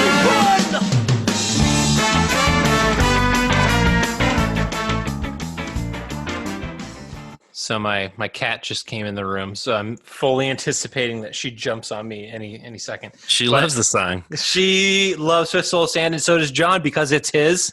Number one. Okay. Have I told you this before, or did you just know it would be? No, I knew it would totally be. Yeah, that's my shit. It is my it escaped my number 3.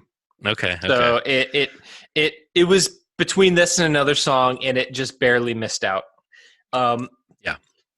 Not because I think it's some of the some of the stronger lyrics on this record, but I'll let you share since it's your number one. I'll let you share. Sure. I mean, I think a lot of it is musically why it resonates with me. But like, I'm very into this vein of ska, and somebody who knows more about ska can tell me what that is. But it's like, that kind of like Middle Eastern sounding. Sure. You know what I'm saying? Talking about those mighty Sahara sands. Yeah, exactly. It's kind of that, I don't know, something about the notes in that order. There are a lot of ska songs in that tradition that sound that way, and I really like that sound. And then the bridge is maybe the hardest 5-iron ever goes. Like, I don't know that there's a more... so this is the build-up into it, obviously. But picture me in the pit getting ready for this.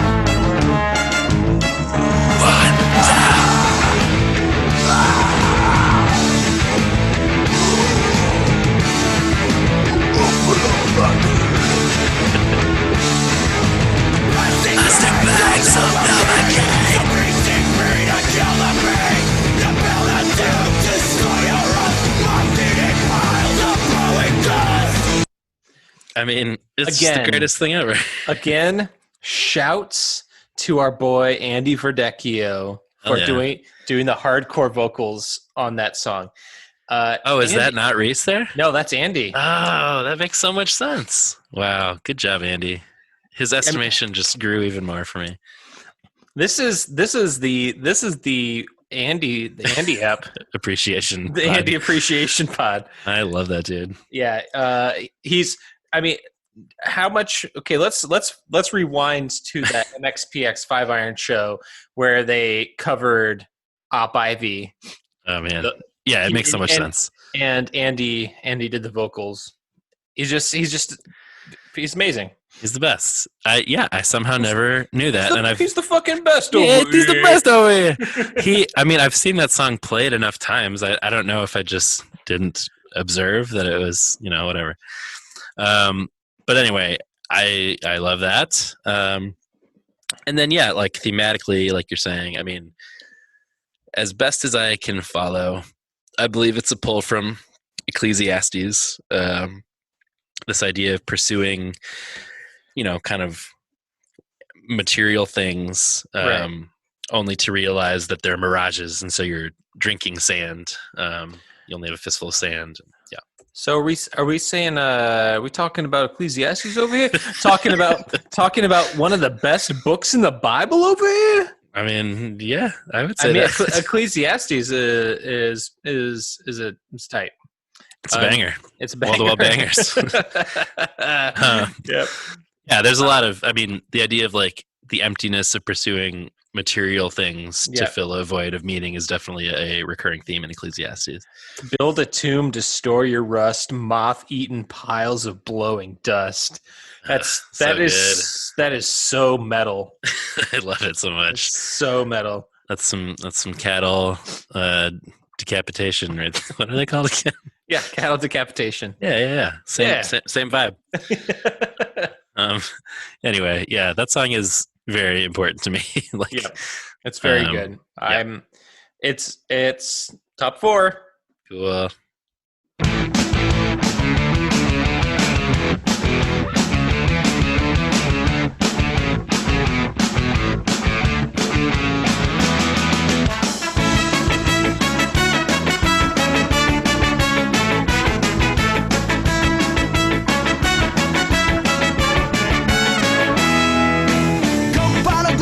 I'm sitting in the corner with my finger up my nose, and my shoelaces untied again. Another day of school with no friends. Social outcast, 2 grades ahead of math with my wide-up pens, giving meaning to pencil neck geek. I took a so to speak tongue-in-cheek.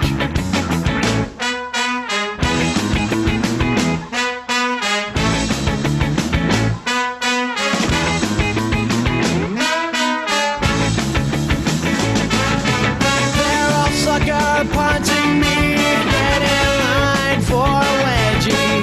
All I want, and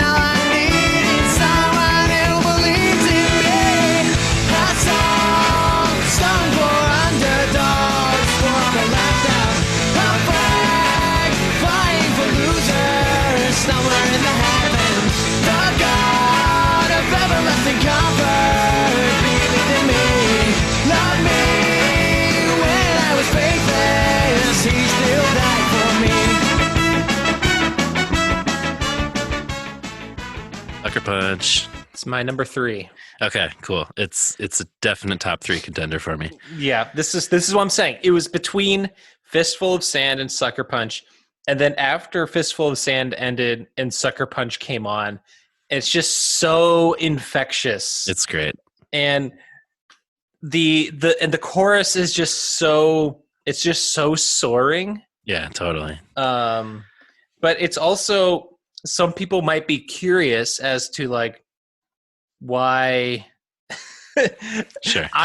For me, like, you know, it's like it's like a worship song, basically. It's sort of a worship song. It's like the feeling lost, feeling like a loser, and feeling, you know, not worthwhile, but finding comfort that God loves you even when you're feeling kind of shitty.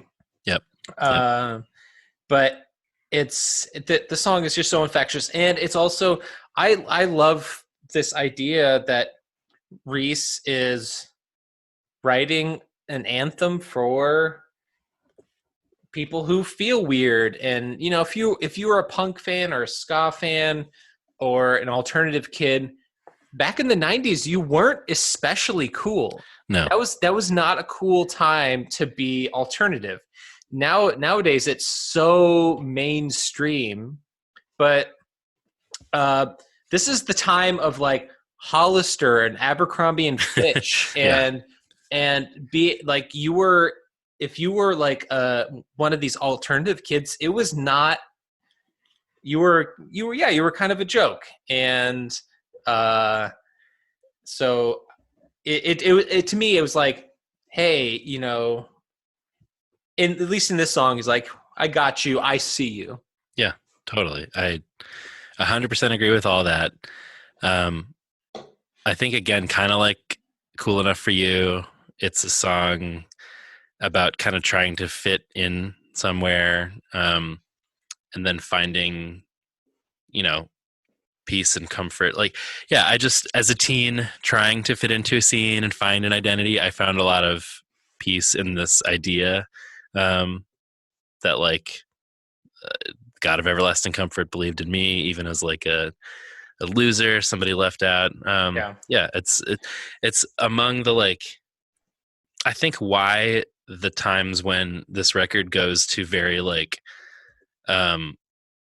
fully emotional places but never gets into cheesy for me is like the earnestness feels very earned. Like, I don't think of it as a put on. I think of it as like, yeah, this actually does. If you are writing a song about like what God has done for you, this one actually felt like I could connect to it. Yeah. And yeah, it meant a lot to me. And this is how I felt. And it's also where I felt and found a lot of my comfort as a young person of faith, like that felt very much isolated and misunderstood. It's like, totally, God's got me. I'm good. I'm all set. Yep. But also another class clown acting like a goof to be accepted by my peers. You know, just like doing what you could to be like, you know, notice me. Right. I want to be cool. Yeah. When he's like talking about how he skipped 2 grades in math, I'm like, I don't know about that part, but the like class clown, you know, trying to get people to accept him, like, there we go. That's more me. Yeah, I was not a nerd in the sense that I was advanced. No. Now, is this your number 1? I think this is the one that speaks to me the most. Flat-Iron Frenzy. Thanks a lot.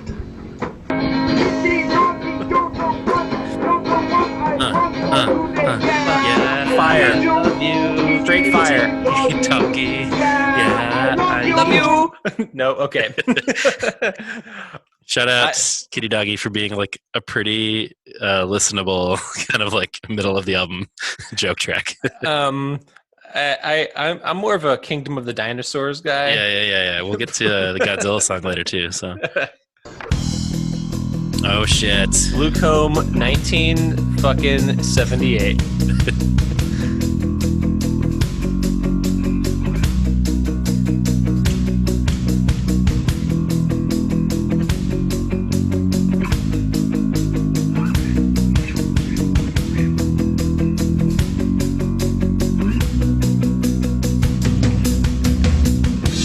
Summer of 1978. My sister and I in the backseat just wait. We pass the time by making lines on the seat that we can't cross the thin line like dental floss. See through my new blue coat out there and I'm someone at 70. I said I'm sorry, we can't go back. We're never going back to get it. It was the first comb I ever had. Got just a boy from my mom and my dad. Like blue color, I can never have another comb like that. Big and fat, so tell me, have you seen my comb? Last time I saw it, it was in her hands. Then it was bouncing down the road. It wasn't fancy, it wasn't brown. Molly might be from lying on the ground. So tell me, have you seen my comb? Yay. I think that's Number 3. That's my number 2. Okay, cool. I was like, I'm figuring it's in there. So we both shared our top 3, right? Yes. Okay. Handbook, Blue Comb, Sucker Punch, and yours was Fistful, Handbook, Blue Comb. Blue Comb. And Sucker Punch could have easily cracked that. Yeah. Yeah. I mean, this another, like, you know, this is one of the handful of the 5 Iron songs, I would say. Yeah. And this one really spoke to me as someone whose parents' relationship was rocky and ended in divorce. Yeah, I don't know. I love it musically, but I also love how it all kind of leads together into that cathartic final chorus when the metaphor and the theme of the song really comes together, where it's like, The bottom of the hill. Yeah. My parents both the front cause they loved each other still. Maybe just a comb made of plastic. An action of a sibling lacking couth. But something that was thrown out that window was the last great symbol of my youth. Have you seen my comb? so good. Yeah. It's yeah, man, it's such an emotional song about a comb, but it's not about a comb. Right. And maybe just like a family being together. I don't know when I don't know his family situation. Maybe it was the last kind of road trip they were together, a memory before things went bad, or like a moment before things went bad. I don't know. I believe so. Yeah. That's my memory of it, at least. Yeah. But I also know exactly, I can picture the comb in my head as somebody who grew up in the early 80s. And he's talking, obviously this is 78, but like those sort of like big, thick tooth kind of like plasticky combs. Right. But yeah, it's a perennial classic. For sure. We heard a little bit of it there, but like when it's like the toms and it's building into just the bass and the drums in the second verse, it's just so good. And then, that leads into the culmination that we heard. Yeah. Oh my gosh. Give it to me. Is this the part you're thinking about? Yeah. When it's like driving down the road. Yeah. Driving down the road in September. Just feels so good. I was only 5, but I still remember where the highway turns at the bottom of the hill. And my then the parents guitar pulled the kicks front in. cause they loved each other still. Maybe just a comb made of plastic. We already heard this. Yep. But yeah, it's just such a perfect. Let's just That would be fine. That's fine with me, honestly. But yeah, I just love the way that it's stripped down and builds back up again, and it's a pretty perfect little song. Yep, into it.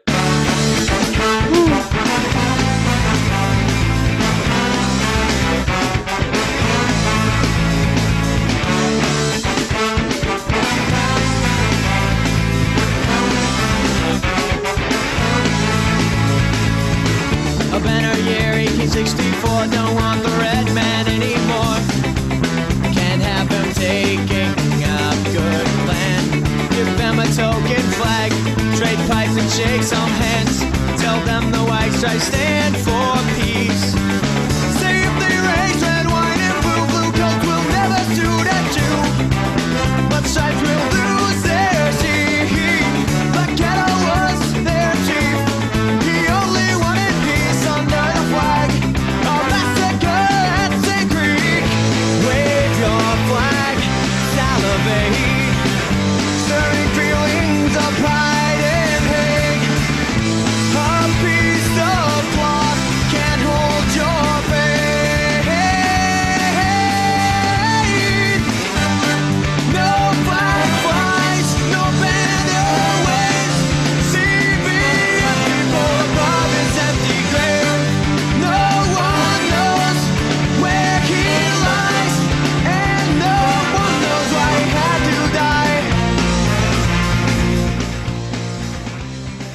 Second album, second song about Native First Nations American genocide. Yeah. Yep.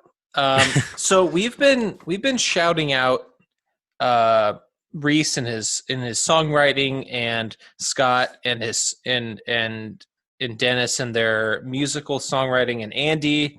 But I feel like I want to just shout out Keith and his bass playing I on love this record. the bass lines on this album so much. The bass is just so thick and tasty. It's so good. I'm really happy.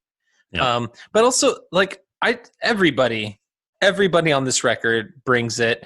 All the horns are just so punchy and perfect. Yeah. And all the guitar riffs and everything is just this. It's just everything on this record is just so cohesive and solid and consistent.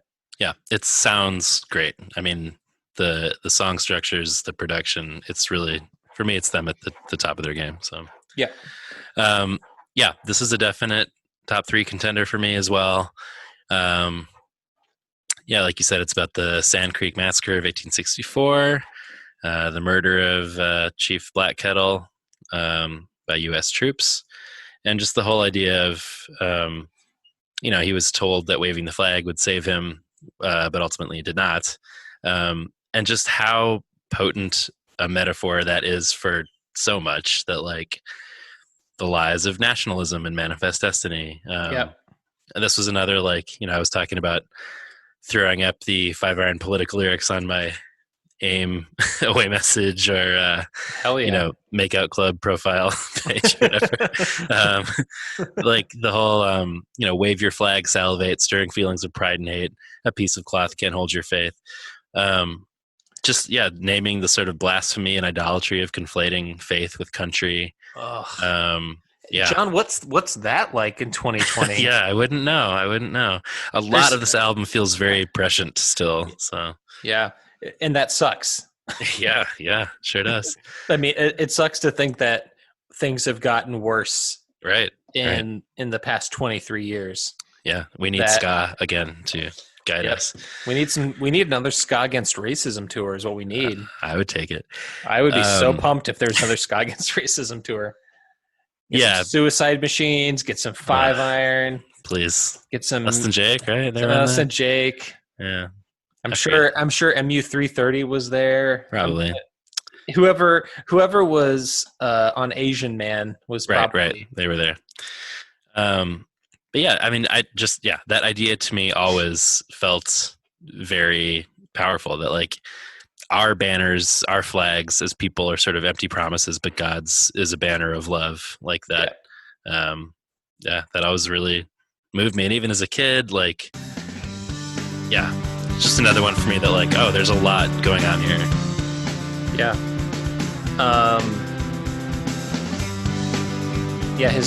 His banner over me is love, Right. Yeah. And now on to a song after the song that rubs me differently. I'll rub you differently if you want. Oh, shit.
Okay, so for those listening and not watching, a very good girl just joined the pod.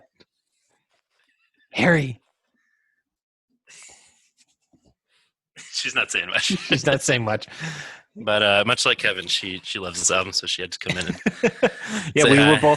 were both visited by our pets during the recording of this episode. Mhm. So, Yep. and for the Five Iron fans who haven't been with us since the beginning, they don't know the joy that is Harry Potter, your dog. She's a staple of this of this endeavor. She's an institution. Yeah. I love her so much. I love her almost as much as I love my own cat. She's amazing. The second season will never come for her because she's going to live forever. That's true. Those leaves will never turn brown because Green, baby.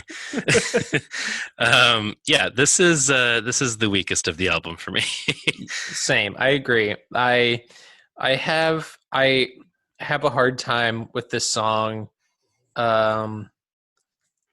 So I don't disagree with the idea that in the second verse the strongest will expire just the same, the quick will fall exactly like the lame. I mean, lame is not exactly a term I would use for maybe these days, but Yeah, I'm guessing that's like a verse or something.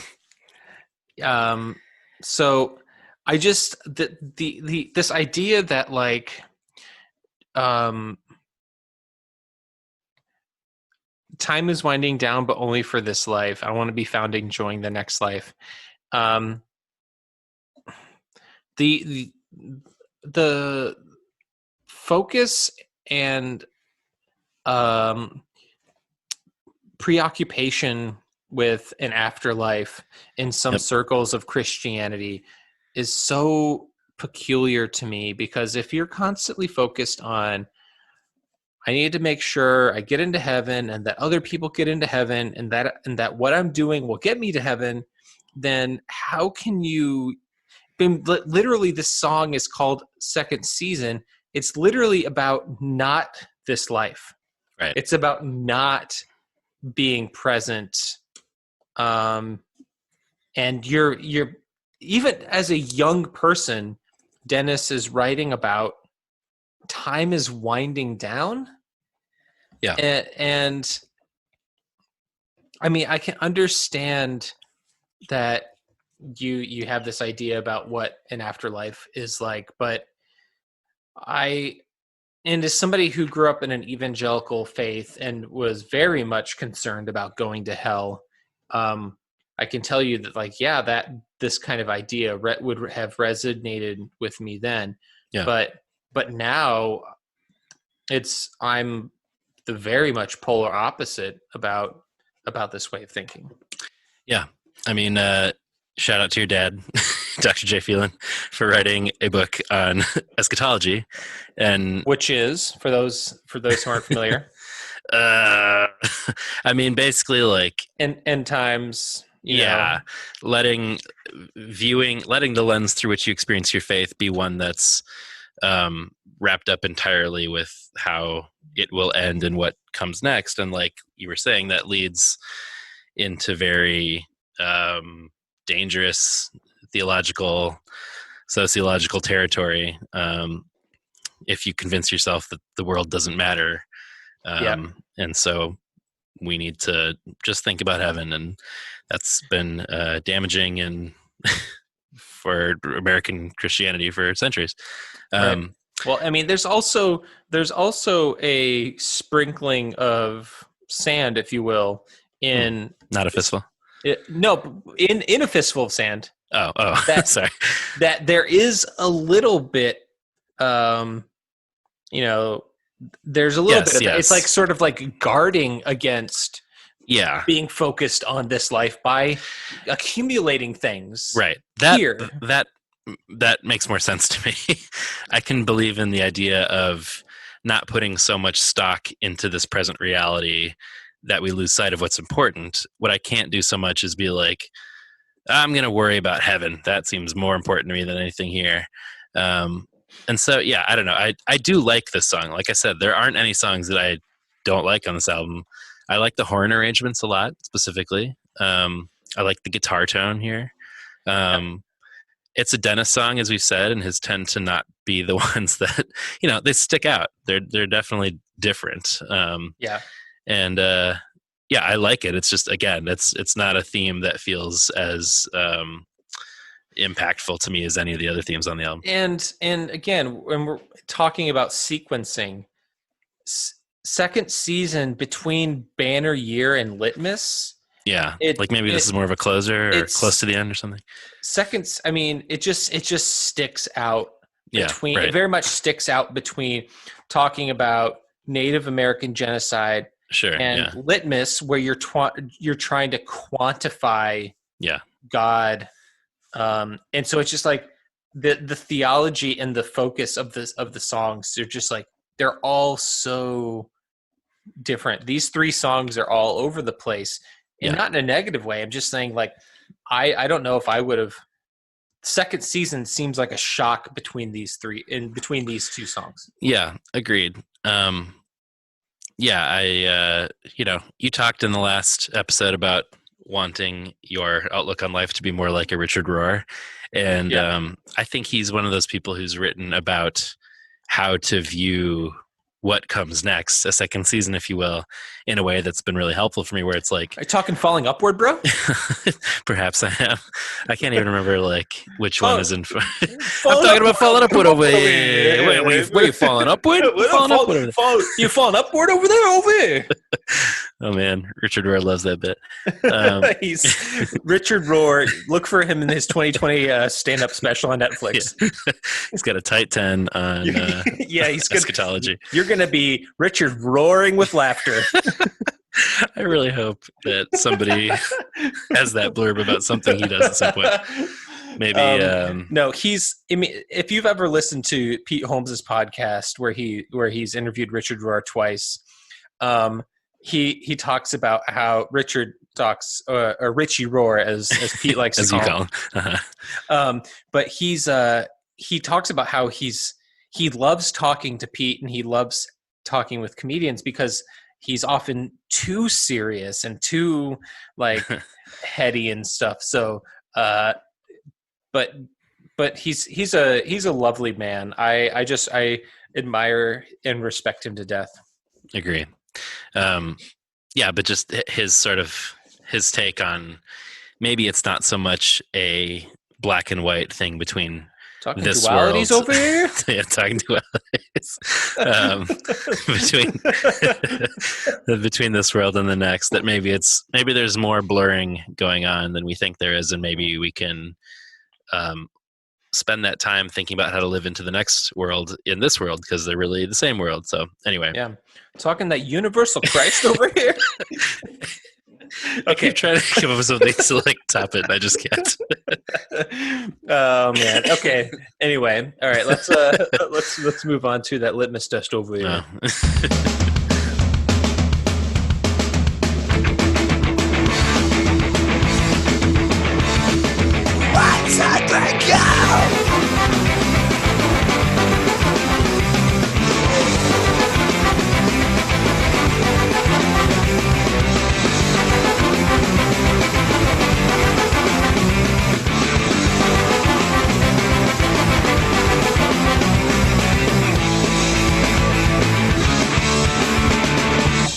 Shit.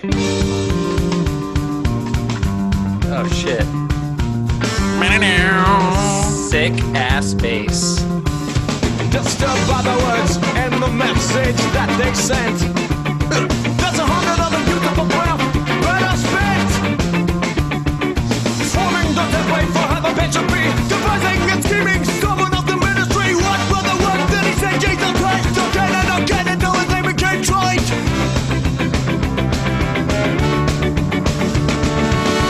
What's the extent of all your tests?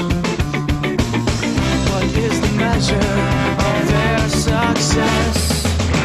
Not as in a place to test in a beaker. Hold your defining rod up to the speaker.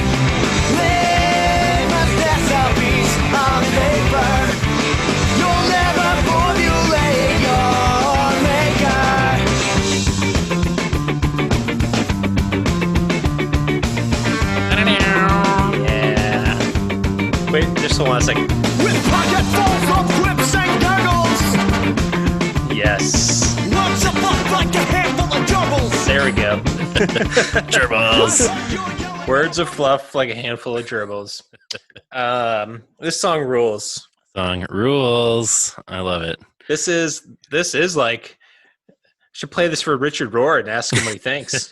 He'd probably be into it. He'd probably be like, I really like, when the double time of the intro and the chorus leads into the funky ska rhythm of the verses. Oh, those pauses. I love it.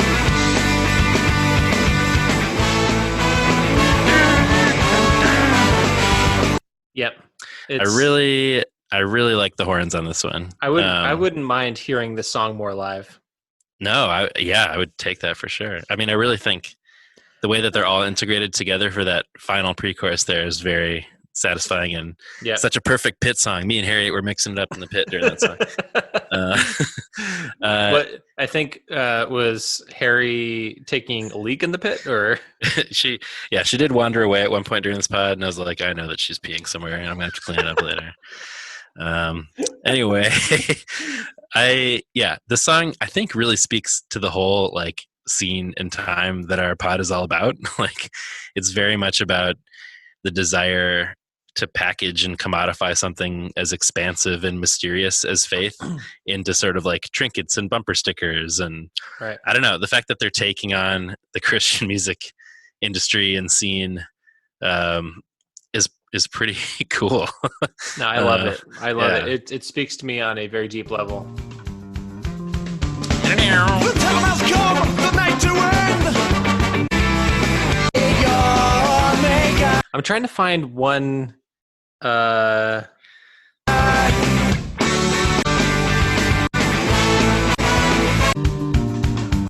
time has come. Here we go. So speak your peace to your circle of friends. They ripped you off, they entertain, they never tried to ease your pain. You thought you knew where God belonged. The songs were sung and the band played on. Burn.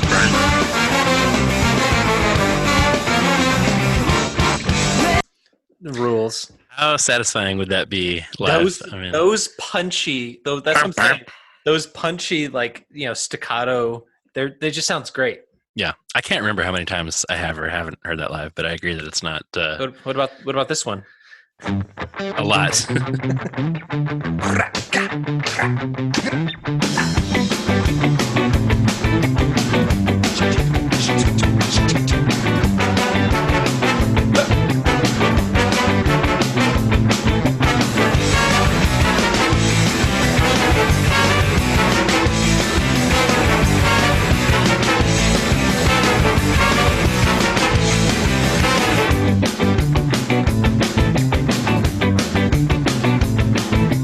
Welcome to Canada, it's a Maple Leafs Day. Canada, it's great. The people are nice and they speak French too. If you don't like it, man, you're stiff blue. The Great White North, their kilts are plaid, hosers take off. It's not half bad. I want to be where yaks can run free, where oil mounties can harass me.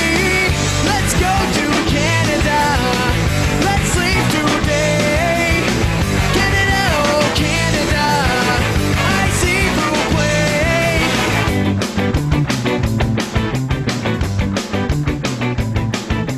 They've got trees and mooses and sled dogs, lots of lumber and lumberjacks and logs. We all think that's kind of a drag. That you have to go there Yep. and again. This is a fun song. It is. It's another silly one. It's a silly one, but it's near the end of the record, so and it's a classic. But it's also the only song on here that Micah gets a music credit on. Yeah, I so saw that. I wonder if he was part of the crafting of that little. Seems kind of like a Micah riff. I can see that. Yeah. I mean, it feels prescient. an ode to leaving today for Canada feels more timely than ever. Yeah. Trying to get some venison Slurpees over here. Yeah. I don't know. I don't really have anything else to say about this one. If you want to shout out any Canadians? Should we shout out Pup. Shout out Pup, our boys in the Scatch. That's right. Shout out to our listeners in the Scatch. We can shout out our boy Michael J. Fox. Sure. From Canada. Yeah. The first Canadian I think of. Yeah. Anyway. Yes.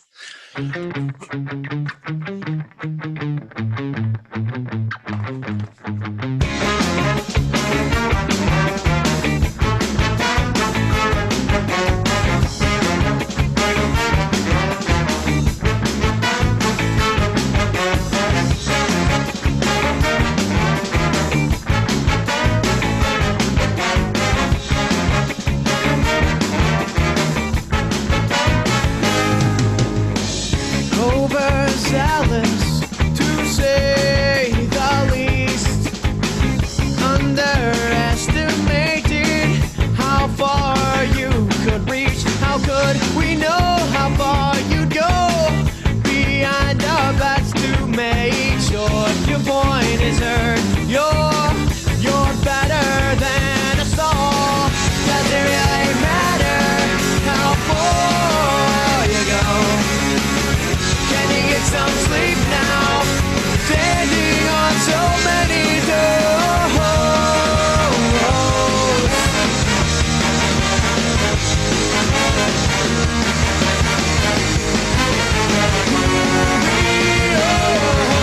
Do what you do when you say what you want to say, with or without me, God for me.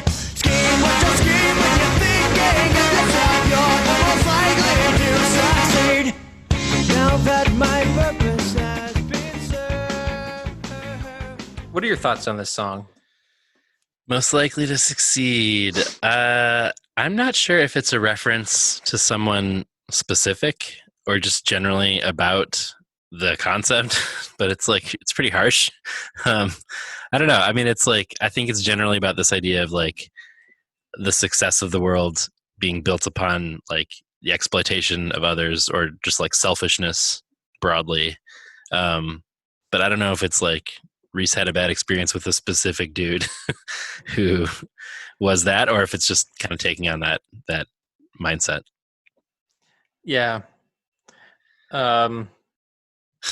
So I What don't do know. you Maybe think? I don't know. It makes me wonder that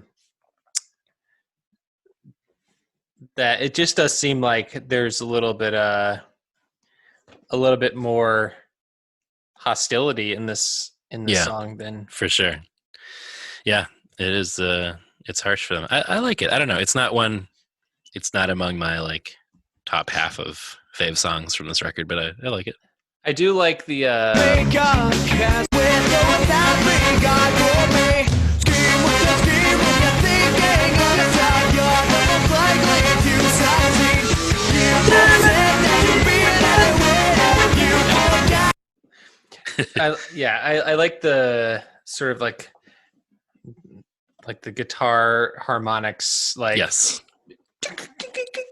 Yeah. No, it sounds great. Yep. It all sounds great. Yep. That's all I have to say about that.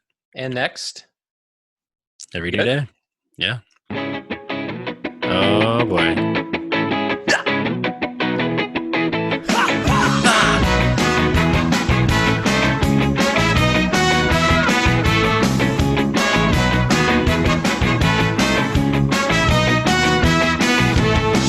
When I was young, the smallest trick of light could catch my eye. Then life was new, and every new day I thought that I could fly. I believed in what I hoped for, and I hoped in things unseen. I had wings and dreams could soar. I just don't feel like flying anymore. When the stars threw down their spears, watered heaven with their tears. Before words were spoken, before eternity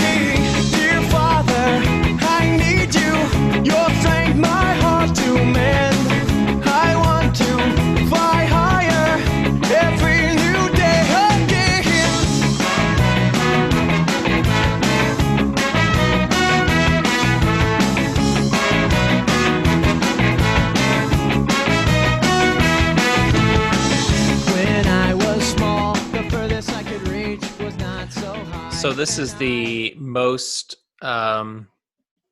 worshipy song For sure. on the record. Yep. But yeah, and in that sense, how do you feel about it?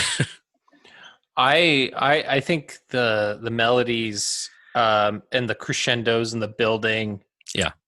it serves its purpose as a worship song, Yeah. in the sense that it elicits an emotional response, but it also is just like it's just a great song. Yeah, I agree. This is a top 3 contender for me. It's still their set closer and probably forever will be. I think, like you said, it's the most explicitly worshipy. There's a reason they used to play this and then do worship songs as like the encore. They don't do that part anymore, but it still feels like a worship song. But again, it's like, it's probably the most earnest or explicit the album gets, but it feels very genuine to me. And it still really makes me emotional. I don't know. It's like, as an old cynical bastard now, being reminded to dream bigger, or like the call to, make me remember what it is to wonder again through you. Like that just is a very, I don't know, always moving to me. Let me see. Yeah.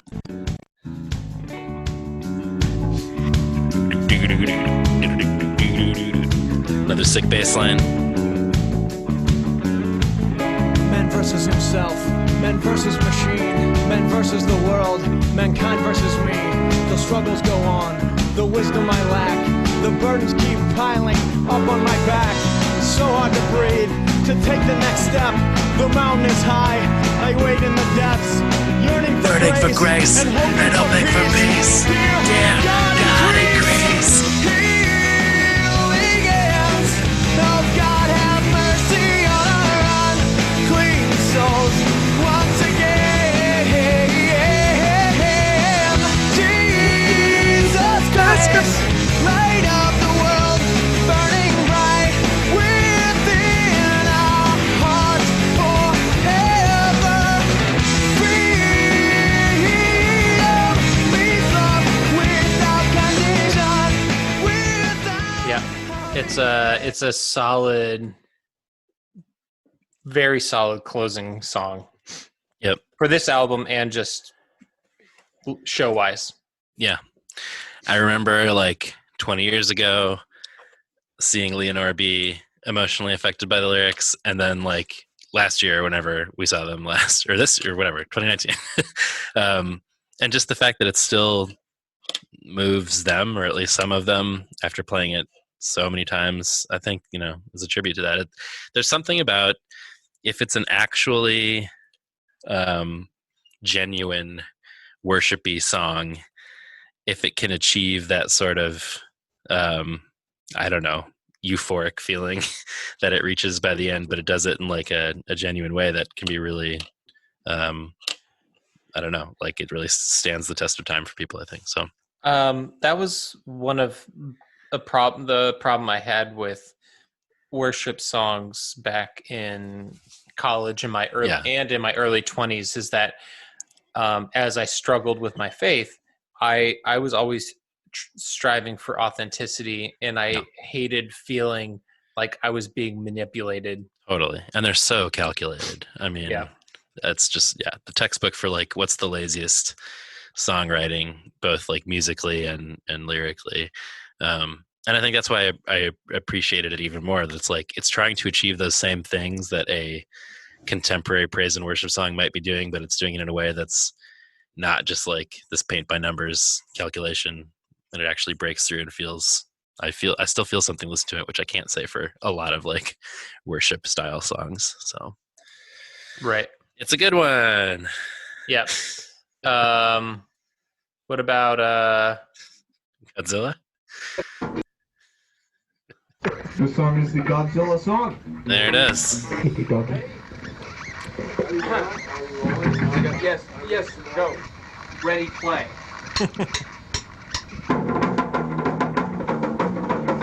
Andy, coming in those fills. Yeah.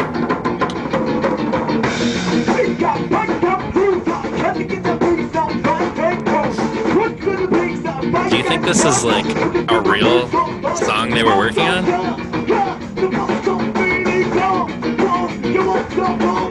That is a good question.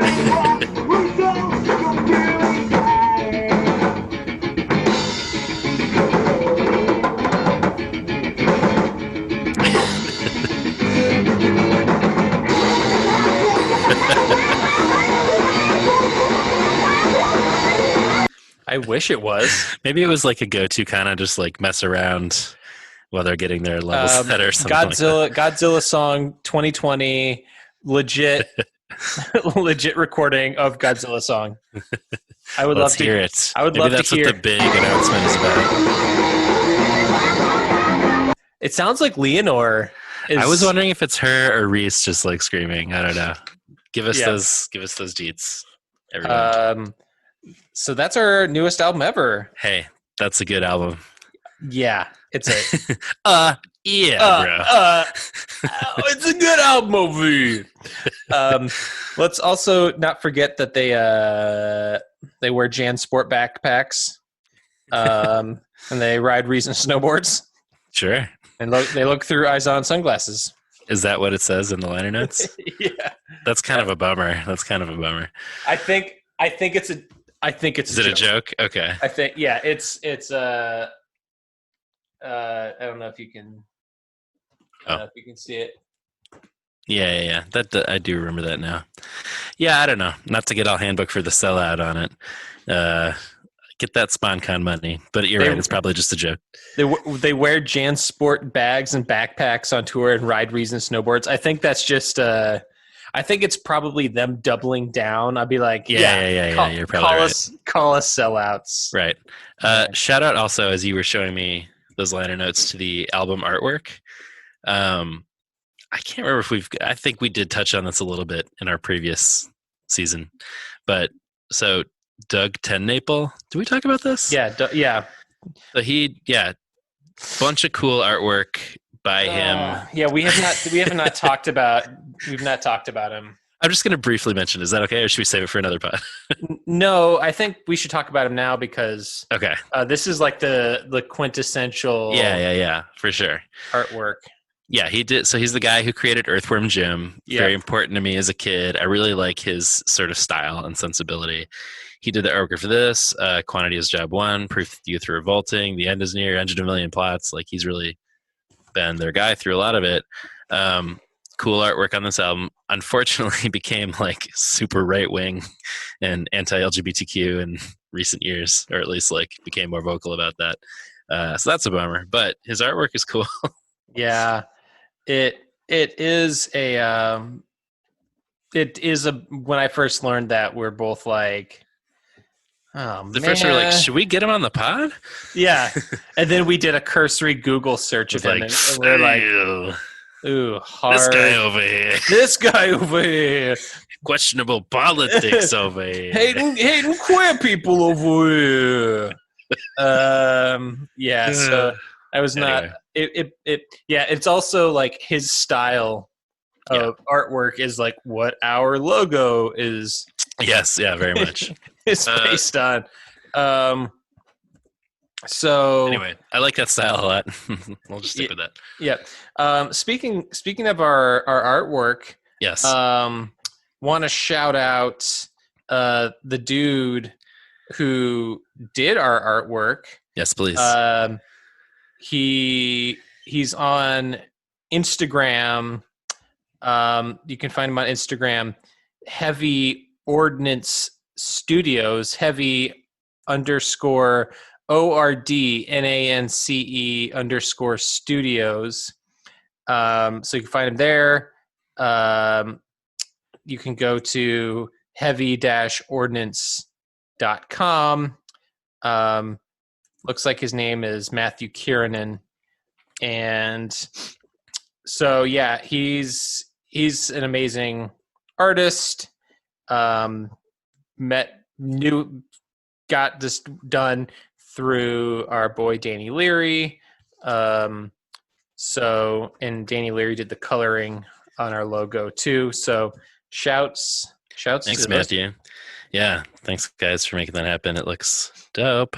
Yeah, it is dope. It is, I mean, significantly just like I'm just in awe of the artwork every time I look at it. Very cool. We got to get it on some merch. Get some merch over here. Yeah, get some merch over here. Yeah, we'll get some mugs and t-shirts over here. That's a perfect segue into our closing bullet points. Yeah. You can follow us on Instagram, Twitter, and Facebook.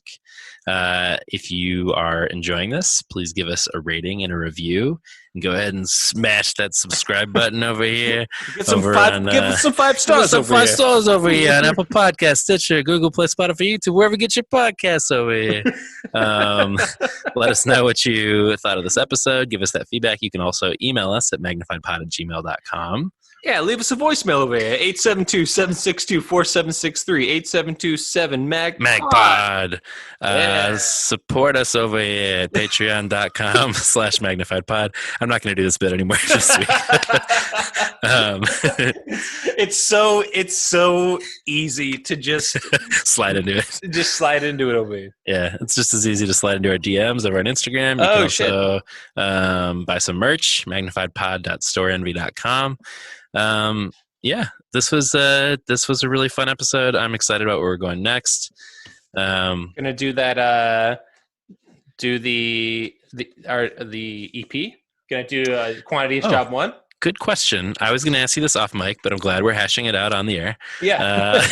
Should we do that next, or should we save the EPs for later? Oh, so you want to go out of order and then move on to all the hype would be next. I don't know. I could go either way because I really love quantity, and I wouldn't mind doing that next. Yeah, my feeling is release order. Okay, let's do that. All right. Well, and it's a shorter record. That's right. It'd be probably only like 3-hour episode then. But time is winding down, but only for this episode. And we want you to be found and join the next episode when we'll cover Quantity is Job 1. Bye.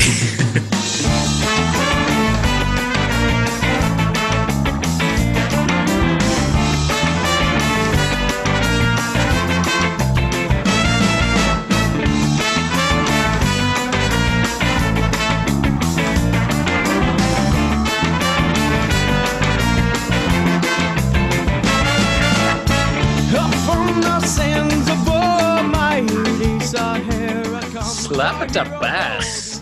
Big time. Big time. Slap the bass. Big time. Shout out to Paul Rudd. Get him on the pod. Big Scott fan. Paul Rudd loves slapping the bass. He's doing a reggae guy. Loves reggae.